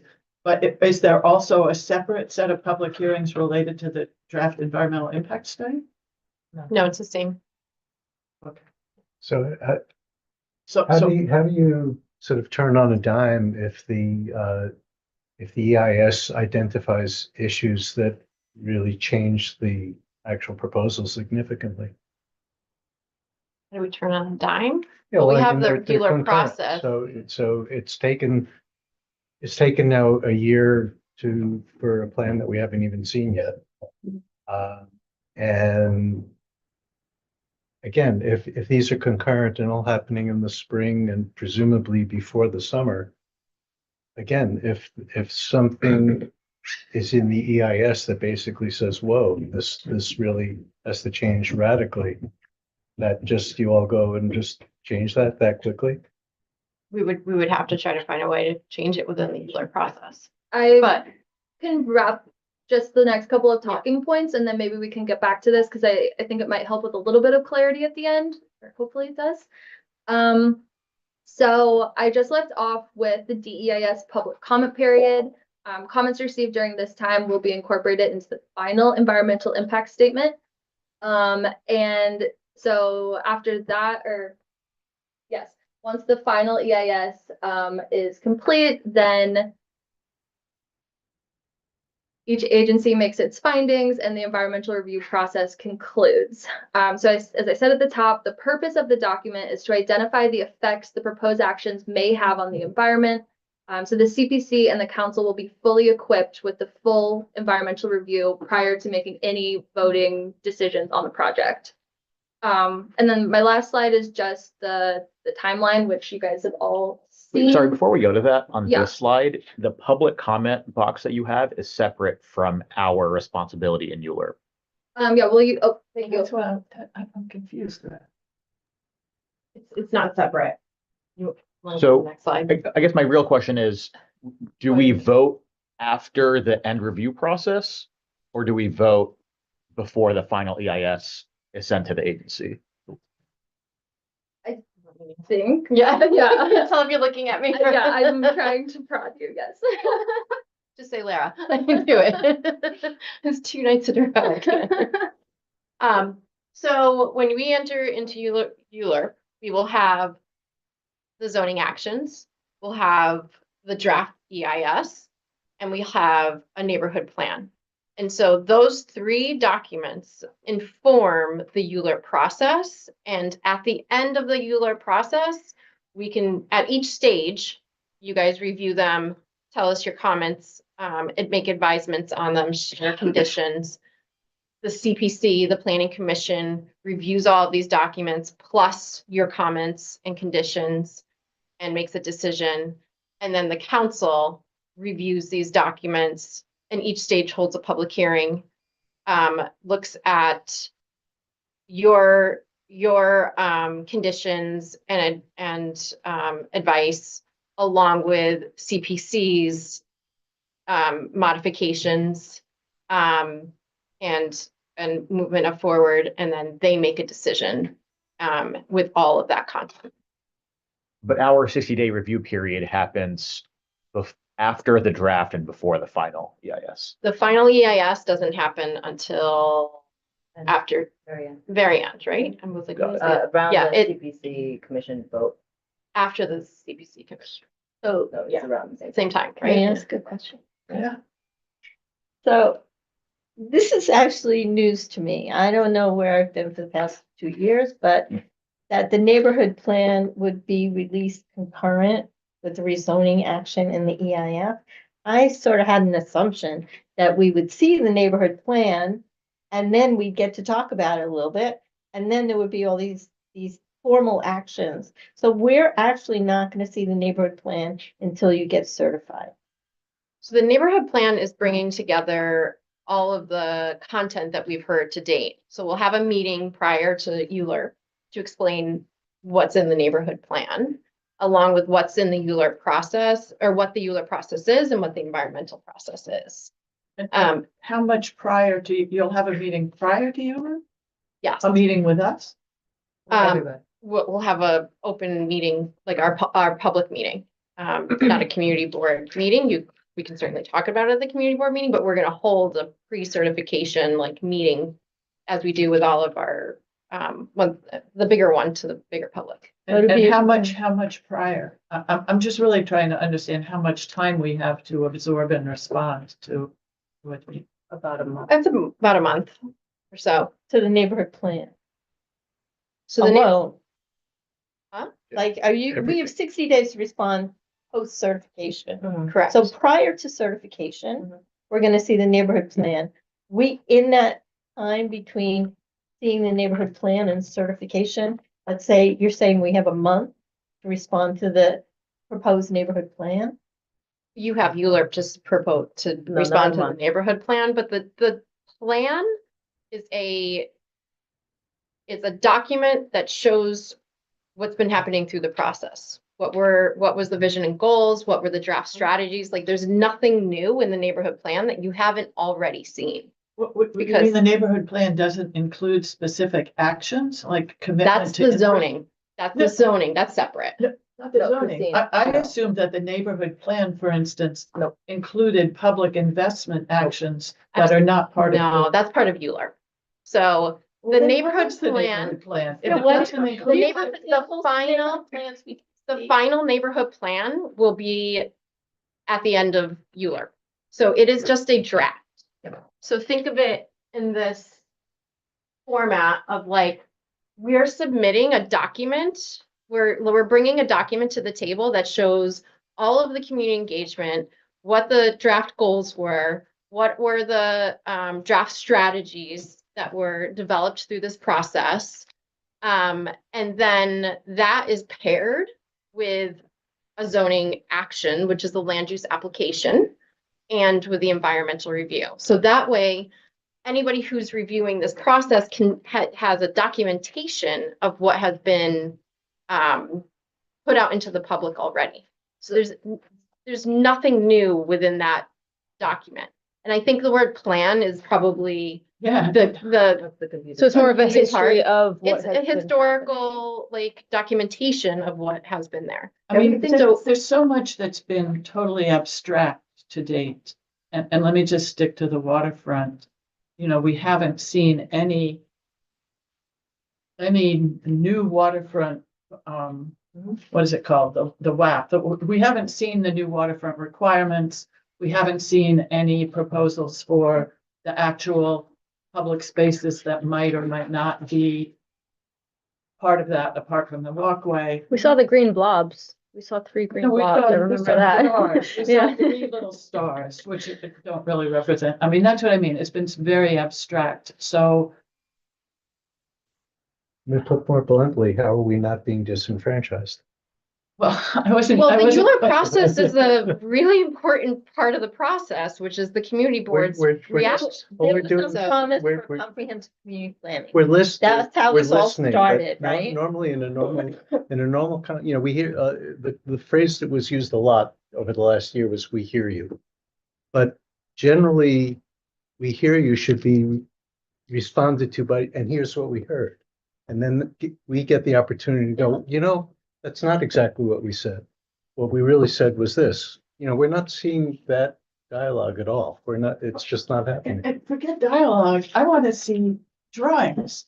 I want to see, so That's what? ULURP. No. I want to see the new WAP. I want to see, the ULURP is just zoning. The zoning doesn't say anything about what's going to happen on the waterfront. It just shows these lots with the zone, with a paired zone on them. It doesn't show the what. I want to see a waterfront plan. And I'm Right, kind of that's stunned part that it's of not the going to be land available. use application. Right. Right. So the WAP would be incorporated in the special district, right? The WAP today is outdated, as you know, and we've been talking about it. We're still working on it. That's why we're not, we have nothing to show. And if certification happens on June 1st, are you still going to be working on it? That's what I don't understand. Absolutely. I mean, ULURP, the point of ULURP is to continue refine the project, continue refining the zoning. But within a very tight deadline. Right, And- like and- by the and end. I think, we're happy that, we would love you to put all the time and all your expertise into really perfecting this. But we're basically saying we don't think the schedule within which this is happening allows you that time and allows us the time to really intelligently respond to it. Because if some of the preparation, massing studies, designs, renderings of the WAP, if we saw any of that, we could comment on it, but we have no comprehensive document to comment on before it kicks into a vote in 60 days. I mean, that's what we're responding to. I understand. But there's 60 days to, and I'm not going to debate the time of ULURP. That's a charter mandated process. But the concept is the 60 days is the time for the debate. And that's only one portion of the debate because then it goes to CPC. So it's a 7-month debate where everyone has an opportunity to speak at each level of the ULURP process. Yes, I understand that. I understand, but I'm just this wondering- community board has been through a lot of rezoning, and we've been through a lot of really bad assumptions. Like the 2001 zoning. Yeah, and- So, forgive me for being suspect. No, I understand. I No, understand. no, I'm not, Also I'm been not, through private rezonings, Yeah. whether they were, large scale like Innovation Queens, well, that wasn't us, but, or smaller sites or a single block where we were given way more information in advance, with way more illustration, way more, this is going to be the combination that we're proposing of public space and residential space, and where we had all that to react to. My huge frustration here is that we don't have any of that illustration to react to. So what's been termed public engagement is in fact incredibly abstract. If you're just ask people, well, would you like a playground or a passive seating, or do you think there should be a public bathroom in a park? That's not a plan, a representation of what is going to happen on this site. So it's not seeing that illustration. Nobody has been able, among us, has been able to, visualize the actual relative heights of these buildings that are being proposed or that are going to be allowable, to be able to visualize how is this block going to feel fully built out, this relatively narrow street, fully built out with these huge. So I feel like that does a huge disservice to the community, to all of us, not to be given things to visualize. And that's, I think, what makes me very sad. Is there anyone who can answer the logic behind the timing? charter? What do you mean? Timing. No, the neighborhood plan No, part, yeah. just the fact that we seem to be pushed against the wall of an impending process that's going to start. You keep saying the spring. We don't know what spring means. Is it March, April, May? We do know that it seems to me that, here we are, we're near the end of February. and we still haven't seen anything to visualize. And I don't know, maybe, maybe I was spoiled. I remember being with the last major rezoning here and having DCP here put a big map on the table. This is before computers, and we literally went block by block and looked at the implications of what was going on. Now we're in kind of a modern world where 3D projections should be able to be easily made, and where, I mean, I'm not sure again what spring is. Spring right now is what, 20? March 20th. Yeah, it's like 30 days away, less than that. And so then spring lasts, you already said at the previous meeting that it wasn't going to be June. So that says that I'm just trying to be stupid here and go, well, gee, maybe it's March, April, or May. And in either case, that means that we have at best 2 months to see actual information. But I think we're being told that we're not We're going not to see gonna any see additional anything. information. You know, when we worked on Hunters Point South very, very closely with city planning and city officials.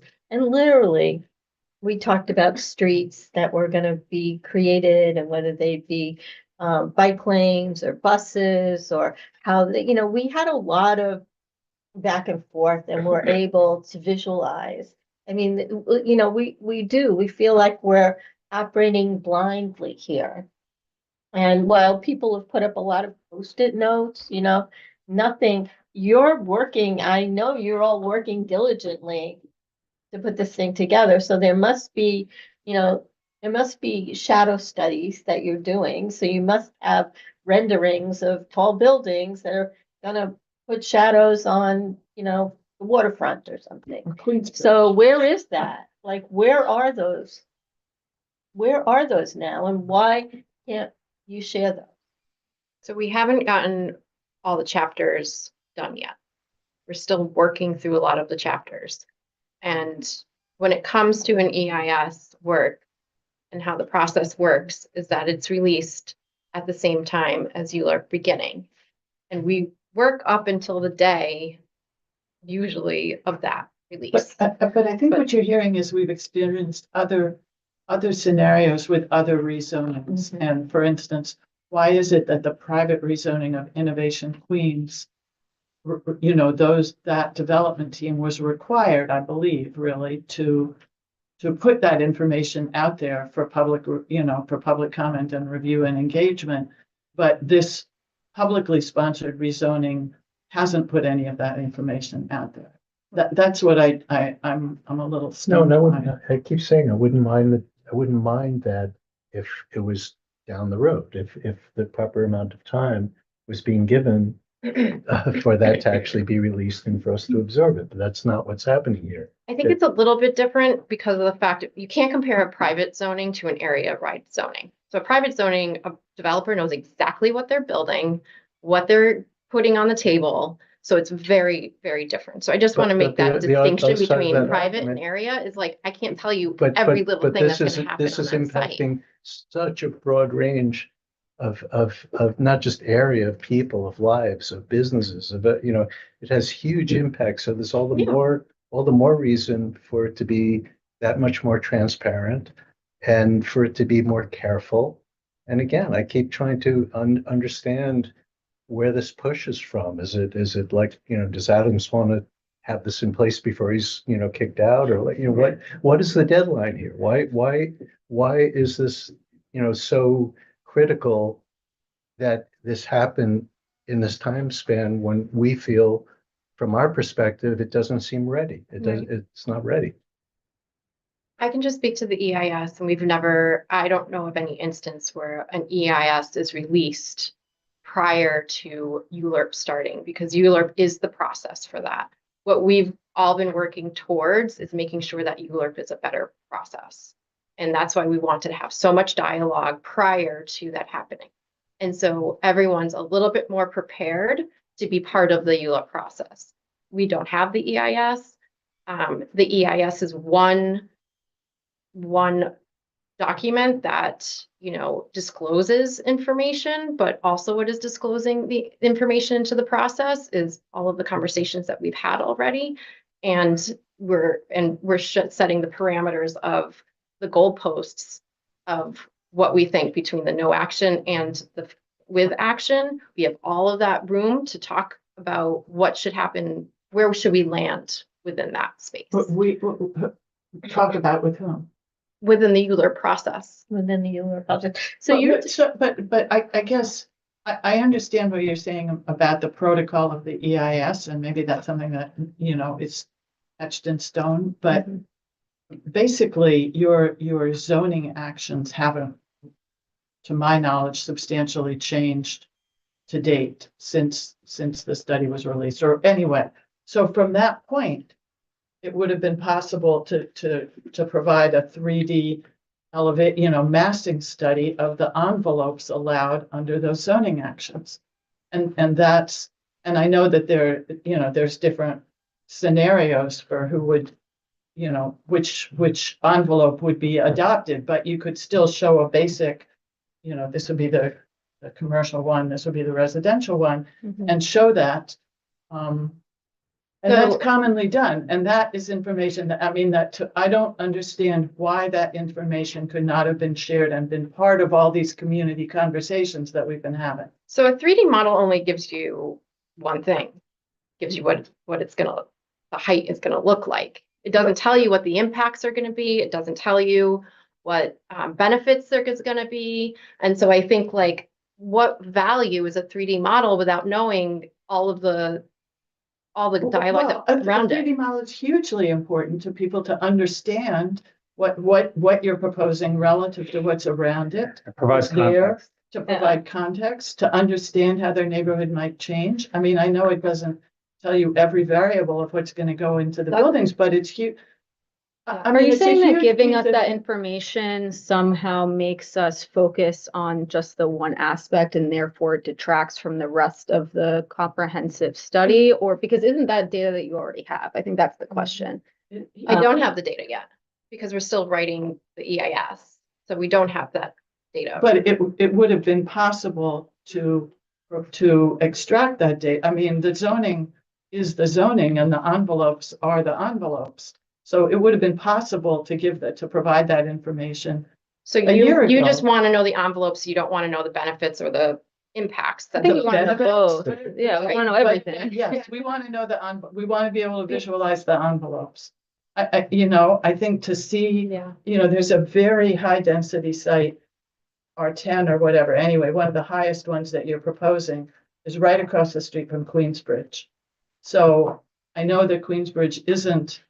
It would be hugely helpful, I think, to be able to see how much bigger is that building going to be than Queensbridge across the street, and what is what's it going to be like in the afternoon? How far are they going to cast the shadows? Right, but you would only get the 3D model. You wouldn't have a shadow casting. You could easily. ability. But that's what I'm saying. It's like that. It's very easy to project shadows. Once you have the 3D model, you can project shadows like that. You just say time of day. Anyone could do it. I don't think this is an instead of or like an or thing. I think that we're assuming that you guys are working on this stuff separately. And, an example of that is if you look at the, One Manhattan Square in downtown Manhattan, you have this giant thing that went up and there's, former, like NYCHA or in some NYCHA buildings around there. And then it just, looks completely different than the rest of the landscape. And I think the character that would be is the different. example. Yeah. But that doesn't tell you the shadow difference. It doesn't tell you the other impact differences or the benefits. But the shadows are very easy to create. We do But have that's three only people one. online. That's only one thing. We have shadows. Why don't you go first? I'll go really quick. Yeah, I think it's like what was just said, maybe not an either or, like maybe we want to have all of this. We want to know the benefits, but maybe it's giving the visualizations, different kinds of visualization can help us to even see the impact and the benefits ourselves. As well as, narrative based or discussion. So I don't think it needs to be an either or. I think it's this and that, right? And giving us as much as we can, because rather than being on the kind of the passive participants being asked questions and then giving abstract feedback, we want to be able to sink our teeth, and this is a bad example, but when we saw the Queens bus redesign, we saw multiple visualizations. so we can see context, we can see how one route, affects another and connects. Obviously, it's a very different scenario, but like, I think visualizations help people to grasp the concepts. And I think it does your team a disservice not to share that, because then we can't see the perspective that maybe you already know. And then it feels like we're just being passive, kind of giving you data or responses to things we don't really completely grasp. Totally get it. Yeah, okay. Yeah, I Well, understand. Also, I mean, this is like, what's interesting about this conversation is this is just, you're designating this R10 or, a paired zone, or, and you're designating all the waterfront areas, and we can say, oh, there's gonna be 700-foot tall buildings there, but, but we don't know how those buildings, because it's not a private rezoning and there aren't real buildings to be developed, right? No one's going to show us, oh, this is the Plaxall plan, or this is a Titlebound plan, or we don't know what those buildings are going to look like. So we're just designating blobs along the waterfront. What's important to us as a community is that we have the infrastructure, we have the parks, and we have the WAP, and we have the schools, and we have all those things built into this plan so that any one of these development sites doesn't Displaced have or- us, not just displaced, but doesn't make us feel like we can't breathe. Right. Right? I mean, we want the context of the neighborhood to be a neighborhood that, when people were talking last night about, we want people to be able to have a good quality of life in that neighborhood, no matter what their income is. And so how do we get that from you? Like, how do we get the outline? You can say, here's you're just telling us it's gonna be 30 feet here, and then there's gonna be 700-foot buildings there. And it scares the living daylights out of us, because we don't have the ability to see how that's going to play out. Is it going to be like Court Square? Are we going to look from are we going to look from the Queens Plaza station out at these dark alleyways and regret that we didn't do something better? Right? I think that's what we want. That's what I want. I understand. Yeah. Right? Like, I honestly, Really- I mean, we could all fight about 700-foot tall buildings, but if you have 700-foot tall buildings in a scheme that provides for context, that's what a neighborhood plan is. Absolutely. And so we're not seeing that, right? We're just saying, we're going to send you 1,000 sheets of paper, and you're going to have to comment on it in whatever days. So that's all we want. We want a context.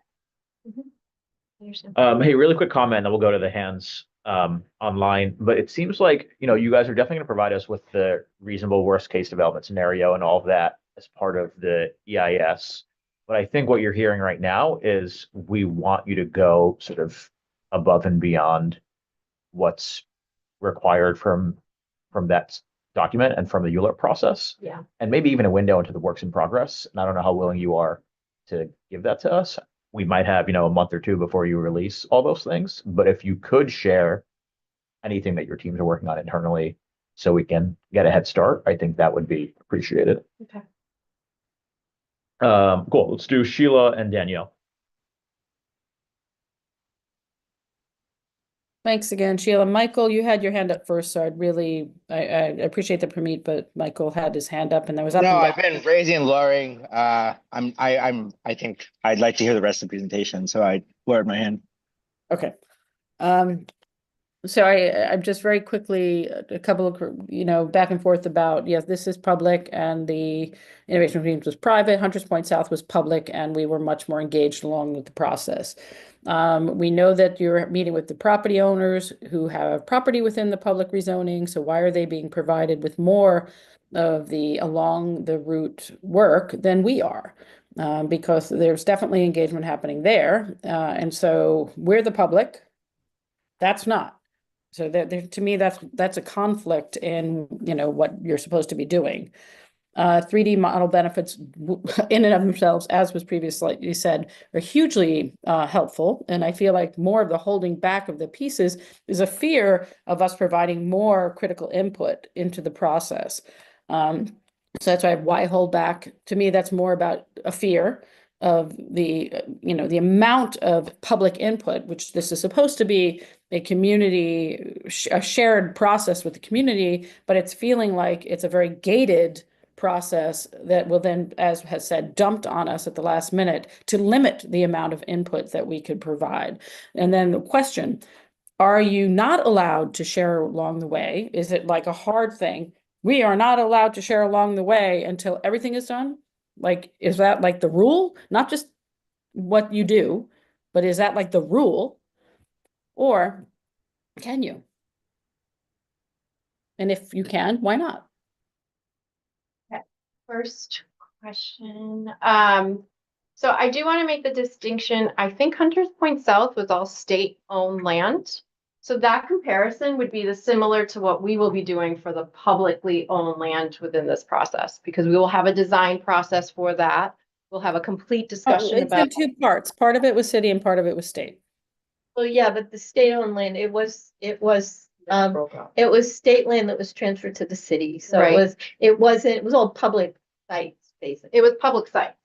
So I think that's like the comparison there, that process will be the exact similar process to what we will do for the public sites. So the public sites. No. Actually, that's actually part of the point that Lisa made, is during that process, we were much more engaged along the way. Right. But they were publicly owned sites. So we have control of what will actually, the design, it's not just an envelope. We'll actually talk through the design of those sites. Right, but in this case, you're meeting with the private property owners. And so why are they getting more information than we are? They're not getting more information. Well, what they know is that there's a waterfront access plan. And in order for them to get 700-foot buildings, they need to give up a little more space. And so there's trading going on and there's design choices going on. And, we know that happens. So it's not, it's just a thing, right? So we know, however you want to talk about it, but it may not be quite like that, but it's, there's some contextual design decisions being made with developers, I would believe, because it's not a taking of their land, they're voluntarily allowing for some access, waterfront access. So you're not taking it and saying this is public land now. They're allowing for that. So in them allowing for that, they must get something. And I don't care, right? That part I don't care. All I do care is that there's something that is we're going to get.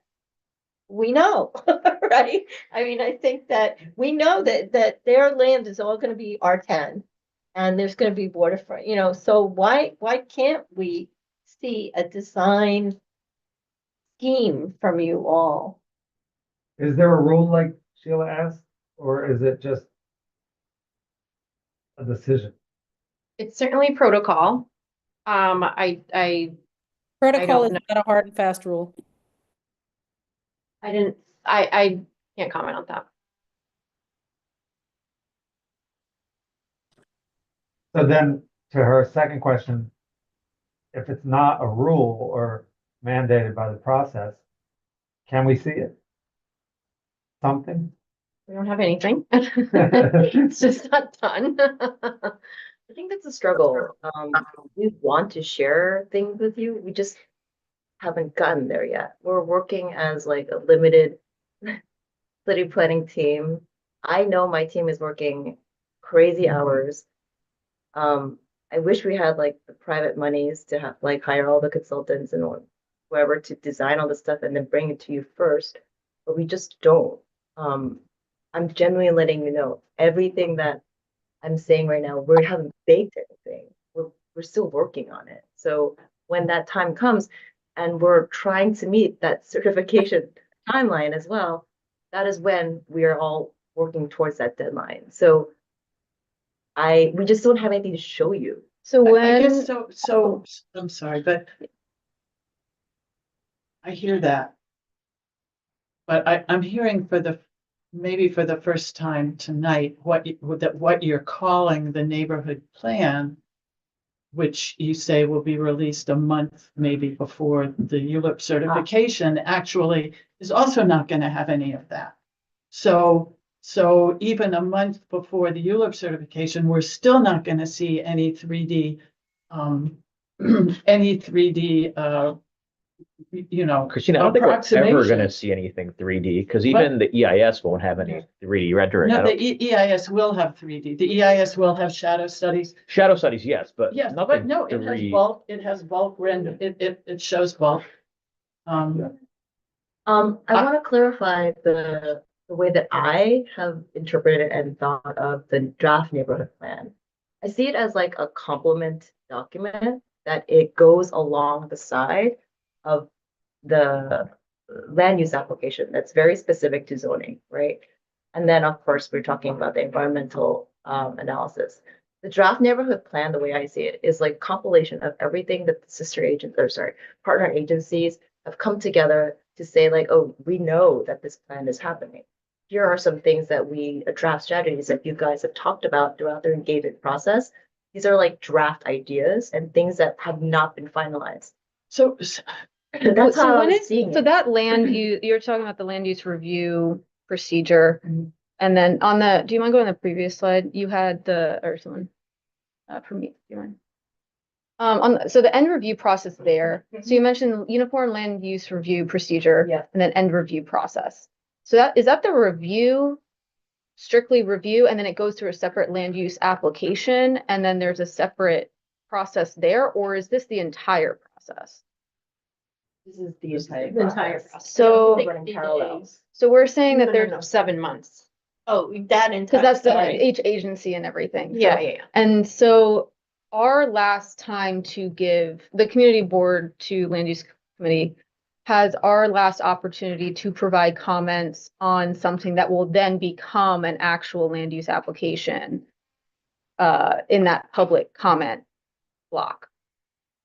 Is what you're saying.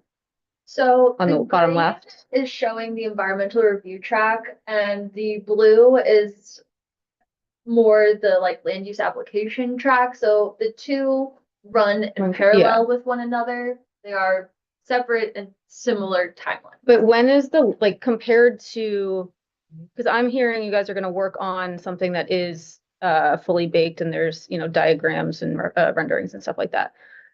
When is the last time we can provide a comment? And then when is the first time that those renderings and such actually get sent out to the public? So the draft EIS will come out at certification. Mm-hmm.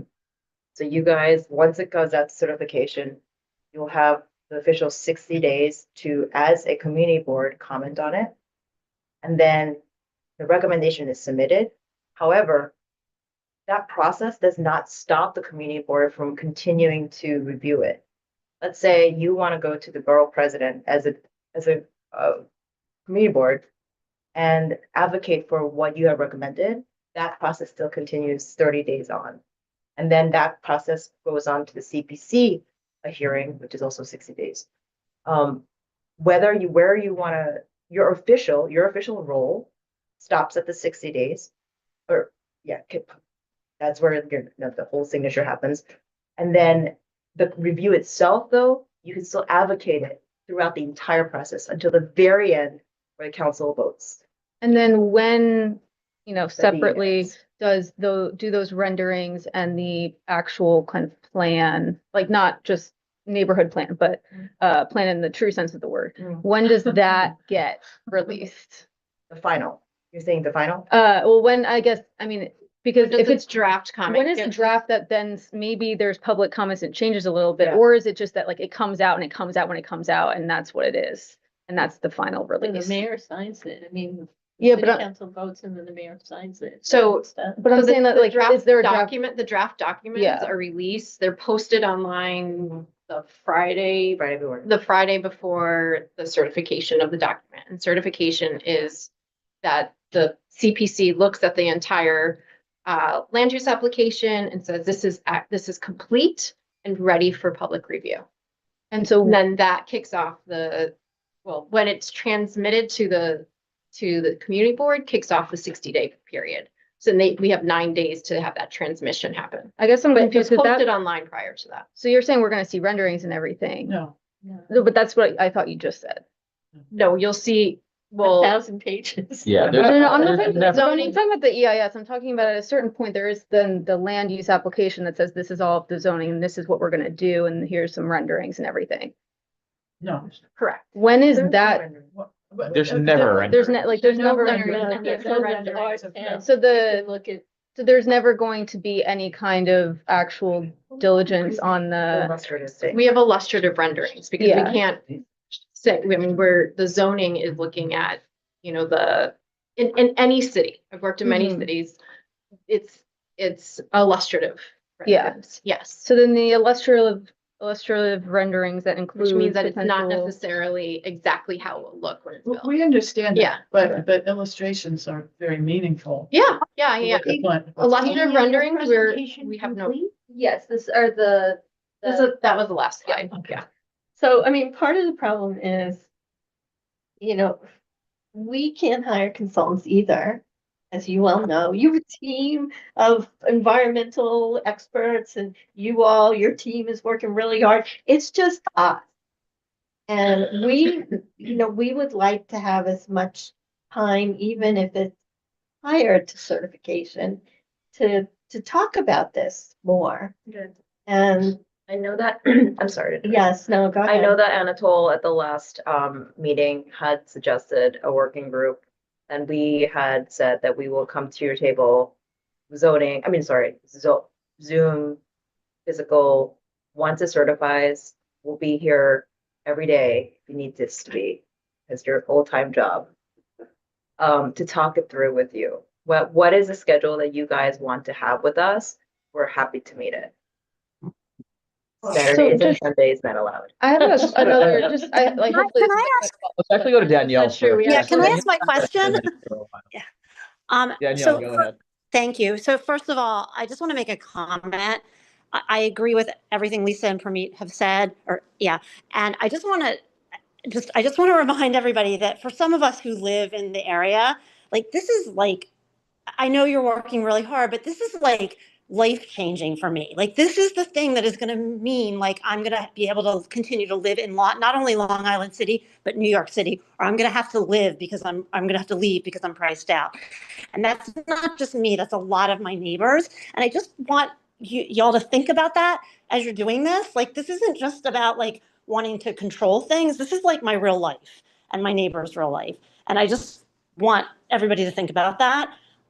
My question is it possible, and I feel like I ask this question in every meeting, is it possible that this is going to get passed, but we're not going to have any commitments of funding for the things that need to happen, like infrastructure and resiliency? Like, is that possible that the zoning could get done without that? Not on my watch. Okay. That's not, that's what makes a neighborhood plan so different. Is that at the end of this, if you go to the next slide. Oh, sorry. If you go to the next slide. Oh, sorry. At the end of this, we will have a final neighborhood plan. We will have a new zoning. We'll have new policies that we've developed through the process. We'll have new programs and services and a package of infrastructure. We have to develop all of that together, but that will be at the end of this.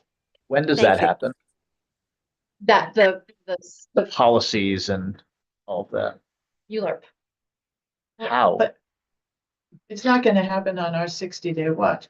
I mean, Well, it's getting from the it's getting from the draft strategies to the, Proposal. to the actual proposal, to saying, I mean, I know this isn't, that there's a problem with this because the city doesn't want to acquire land, but, yes, there will be a 1.5 acre inland park in this area. Or yes, this street will be widened, or yes, the sewers in this area will be upgraded to accommodate these big new buildings. I mean, how do you get from draft strategies, which are basically just principles, to the actual, to the actual improvements that aren't, beyond, I mean, I wouldn't even necessarily call rezoning an improvement, it's just a change in laws. So that package of improvements is, I mean, it's that doesn't seem to really be getting discussed when we just operate at the level of draft strategies. That just doesn't feel very satisfying as a real planning process. So I think the way that I see it is that, for instance, with the needs for schools, let's just hypothetically say the topic, the environmental analysis is going to respond to that, right? We're going to have a rezoning, yada, yada, all the numbers, whatever. The environmental analysis shows like, oh, there is an impact. And so how do we mitigate that impact? So that process, SCA has to get involved, other agencies have to get involved. We have to get involved. We have to strategize on how do we solve for this? And so that comes towards the end of the process because we have to still analyze it. They have to, once we have the draft. Can we just stick with that for a second? Let's say there's an impact and there's, I don't know, 1,000 school seats that are missing. And that's the impact that we have here. And that's what you find out in the environmental impact statement. Then you go to the school construction authority at what point? When they are reviewing the chapters. So that's going to be during the Euler process. During the Euler process, they will have to make a plan for how they're going to figure out. And when will they release that plan? That'll be within a 60-day period or?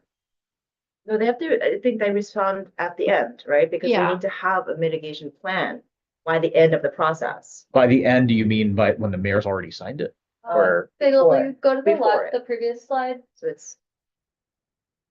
So we complete the FEIS and then it's that block before end of review process where the agencies are saying to mitigate this impact, we have to do X, Y, and Z. So presumably that's after our time period is already over. So we've already voted yes or no, but the Euler process still continues. And then the agencies are making their findings during that time. So if the SCA comes back and says, hey, sorry, we can't construct a school, what happens at that point? I don't think that's a response they can have. What if they say the school will be constructed in 2042? They would have to base their construction period based on the trend and what they would. They're required to respond. How do we have deficits right now then? If they're required to mitigate the impact of. Because this is based on the zoning actions, not on existing issues. No, but because the deficits we have now relate to the failure of the 2001 EIS to correctly predict in any way how the neighborhood was going to develop. So therefore, there were no mitigation strategies because there were no deficits predicted. But it's also true that the EIS is only required to mitigate for certain things, right? To propose mitigation for schools, hopefully for sewers but not for open space. I mean, there really aren't standards for open space, right? I can go back and we can check. That's my understanding, which is kind of terrifying. But I mean, So as I recall, that, well, one is, our comments will go, into the, into the public review process subsequent to our recommendations, and that will follow. But going back to the EIS for a second, my memory is that we will have a hearing. And the hearing, I remember, Debbie, you remember this, we did use the CUNY auditorium. And we used the CUNY auditorium at that time, and all the agencies came and the folks from DCP, and they presented, and a lot of people came, testified. And so that was the hearing. And so when you start thinking about that hearing, which in your timeline is like next week, not to say it is, it's a joke, I'm sorry. Yeah, you have to think about like, where are you gonna go and what's big enough? And the only place I recall that was actually big enough was CUNY at that time. Yeah. I don't know. Well, if there- sir, so where we would hold the CB2 public hearing is what you're saying. Yeah. Yeah, no, we should definitely talk about that. We need to think through a good space to make sure that we can have full capacity. Yeah. Anatole just suggested Moat PS1 on his. It's not big comment. enough. Does Aviation High School have a gigantic auditorium? No, the auditoriums, I mean, I don't know if there's, Possibly maybe LaGuardia. maybe LaGuardia. CUNY didn't hear- Law was big enough. Doesn't let us. Law, that's security, where we right? did Oh, it CUNY. before. I I hear mean, you. CUNY Law was very good. It has a Smart. big Right room. auditorium, yeah. As a podium, it's got a big We've had a auditorium, public hearing at LaGuardia before. yeah. Okay. Yeah, we can certainly help with that. So I don't know, are there people waiting online? No more questions I online. mean, it's 8:20. I appreciate, everything you presented, and obviously you hear our frustrations and questions about the process. I don't.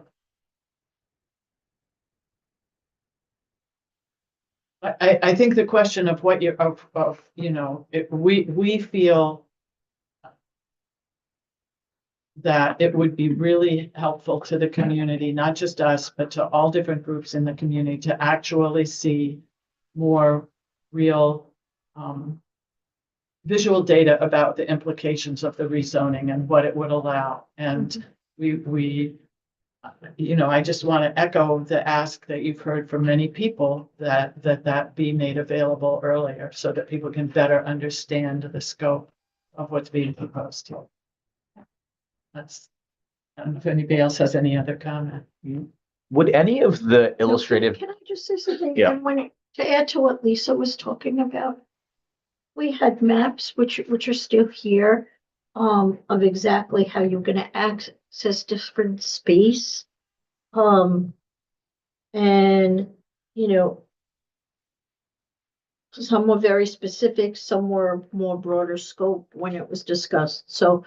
So I think just to echo, and just reiterate what's being said here is to maybe come back with details, but I don't think they're asking for detail of each developer. They're just saying, give us some more details like we had when we were developing Hunters Point South and parcel E and parcel F and G. Nobody knew what was going to be developed on there, am I right? Right. But it no, was we just had discussed of parcels and a what park. could be or not could be, right? Exactly. So I think that's what's being said as well, just from history purposes. That exists in the actual present zoning where you can actually see, building envelopes. And I think, if the concern is that people are going to run away with it and say, oh my God, this is what's, it can also be presented as, different scenarios. It doesn't have to be the maximum of what it can be built. It can be illustrative of, perhaps it's this, perhaps it's that, but we just want to get a sense of the overall. I think it's the broad scope is really the concern. We know there's going to be tall buildings. We know there's going to be big buildings, but we want to get a sense of what this really looks like out over the whole terrain, because that really means something for those of us who live and work here. Yep. I don't want us to continue to be disappointed by what we're gonna get from the city though. And it seems like we're not gonna get, a large scale 3D rendering of the entire neighborhood with what is possible. Sounds like what we're gonna get is illustrative diagrams. But would those illustrative diagrams be any different than what you had already presented last month? I think it would probably be something similar, right? It would be, here's what this kind of zoning is gonna be, and here's like a building of that size and that zoning. And I think we're not looking for just that, right? No, I mean, there's other kinds of very basic zoning drawings, which, for instance, something of the whole waterfront that shows these are the buildings that exist. This is what's allowed in this stretch that's not built yet. And it would just, it would show you the whole waterfront. That's a simple kind of And is drawing. I that- mean, that's a 2D drawing, but. Is but that it's something also- that we could conceivably get, or are we just setting ourselves up for heartbreak by hoping that's gonna come? If you can't do it, just tell us it won't happen, and then our expectations will be accurate. Let us get back to you on, I want to be as accurate as possible. Yeah. On the answer. Thank you. Awesome. Good chat. And Any I'm last to look comments? into those AI tools and try to scotch tape something together ourselves if we need to. Yeah, I mean, if we only had $40,000 to hire a consultant. It doesn't that's take that right. long I to do. mean, we understand that Donovan Richards has put in consulting money for technical consulting for the boards for the next fiscal year, but, and we know that that was passed by city council some years back, but never really implemented.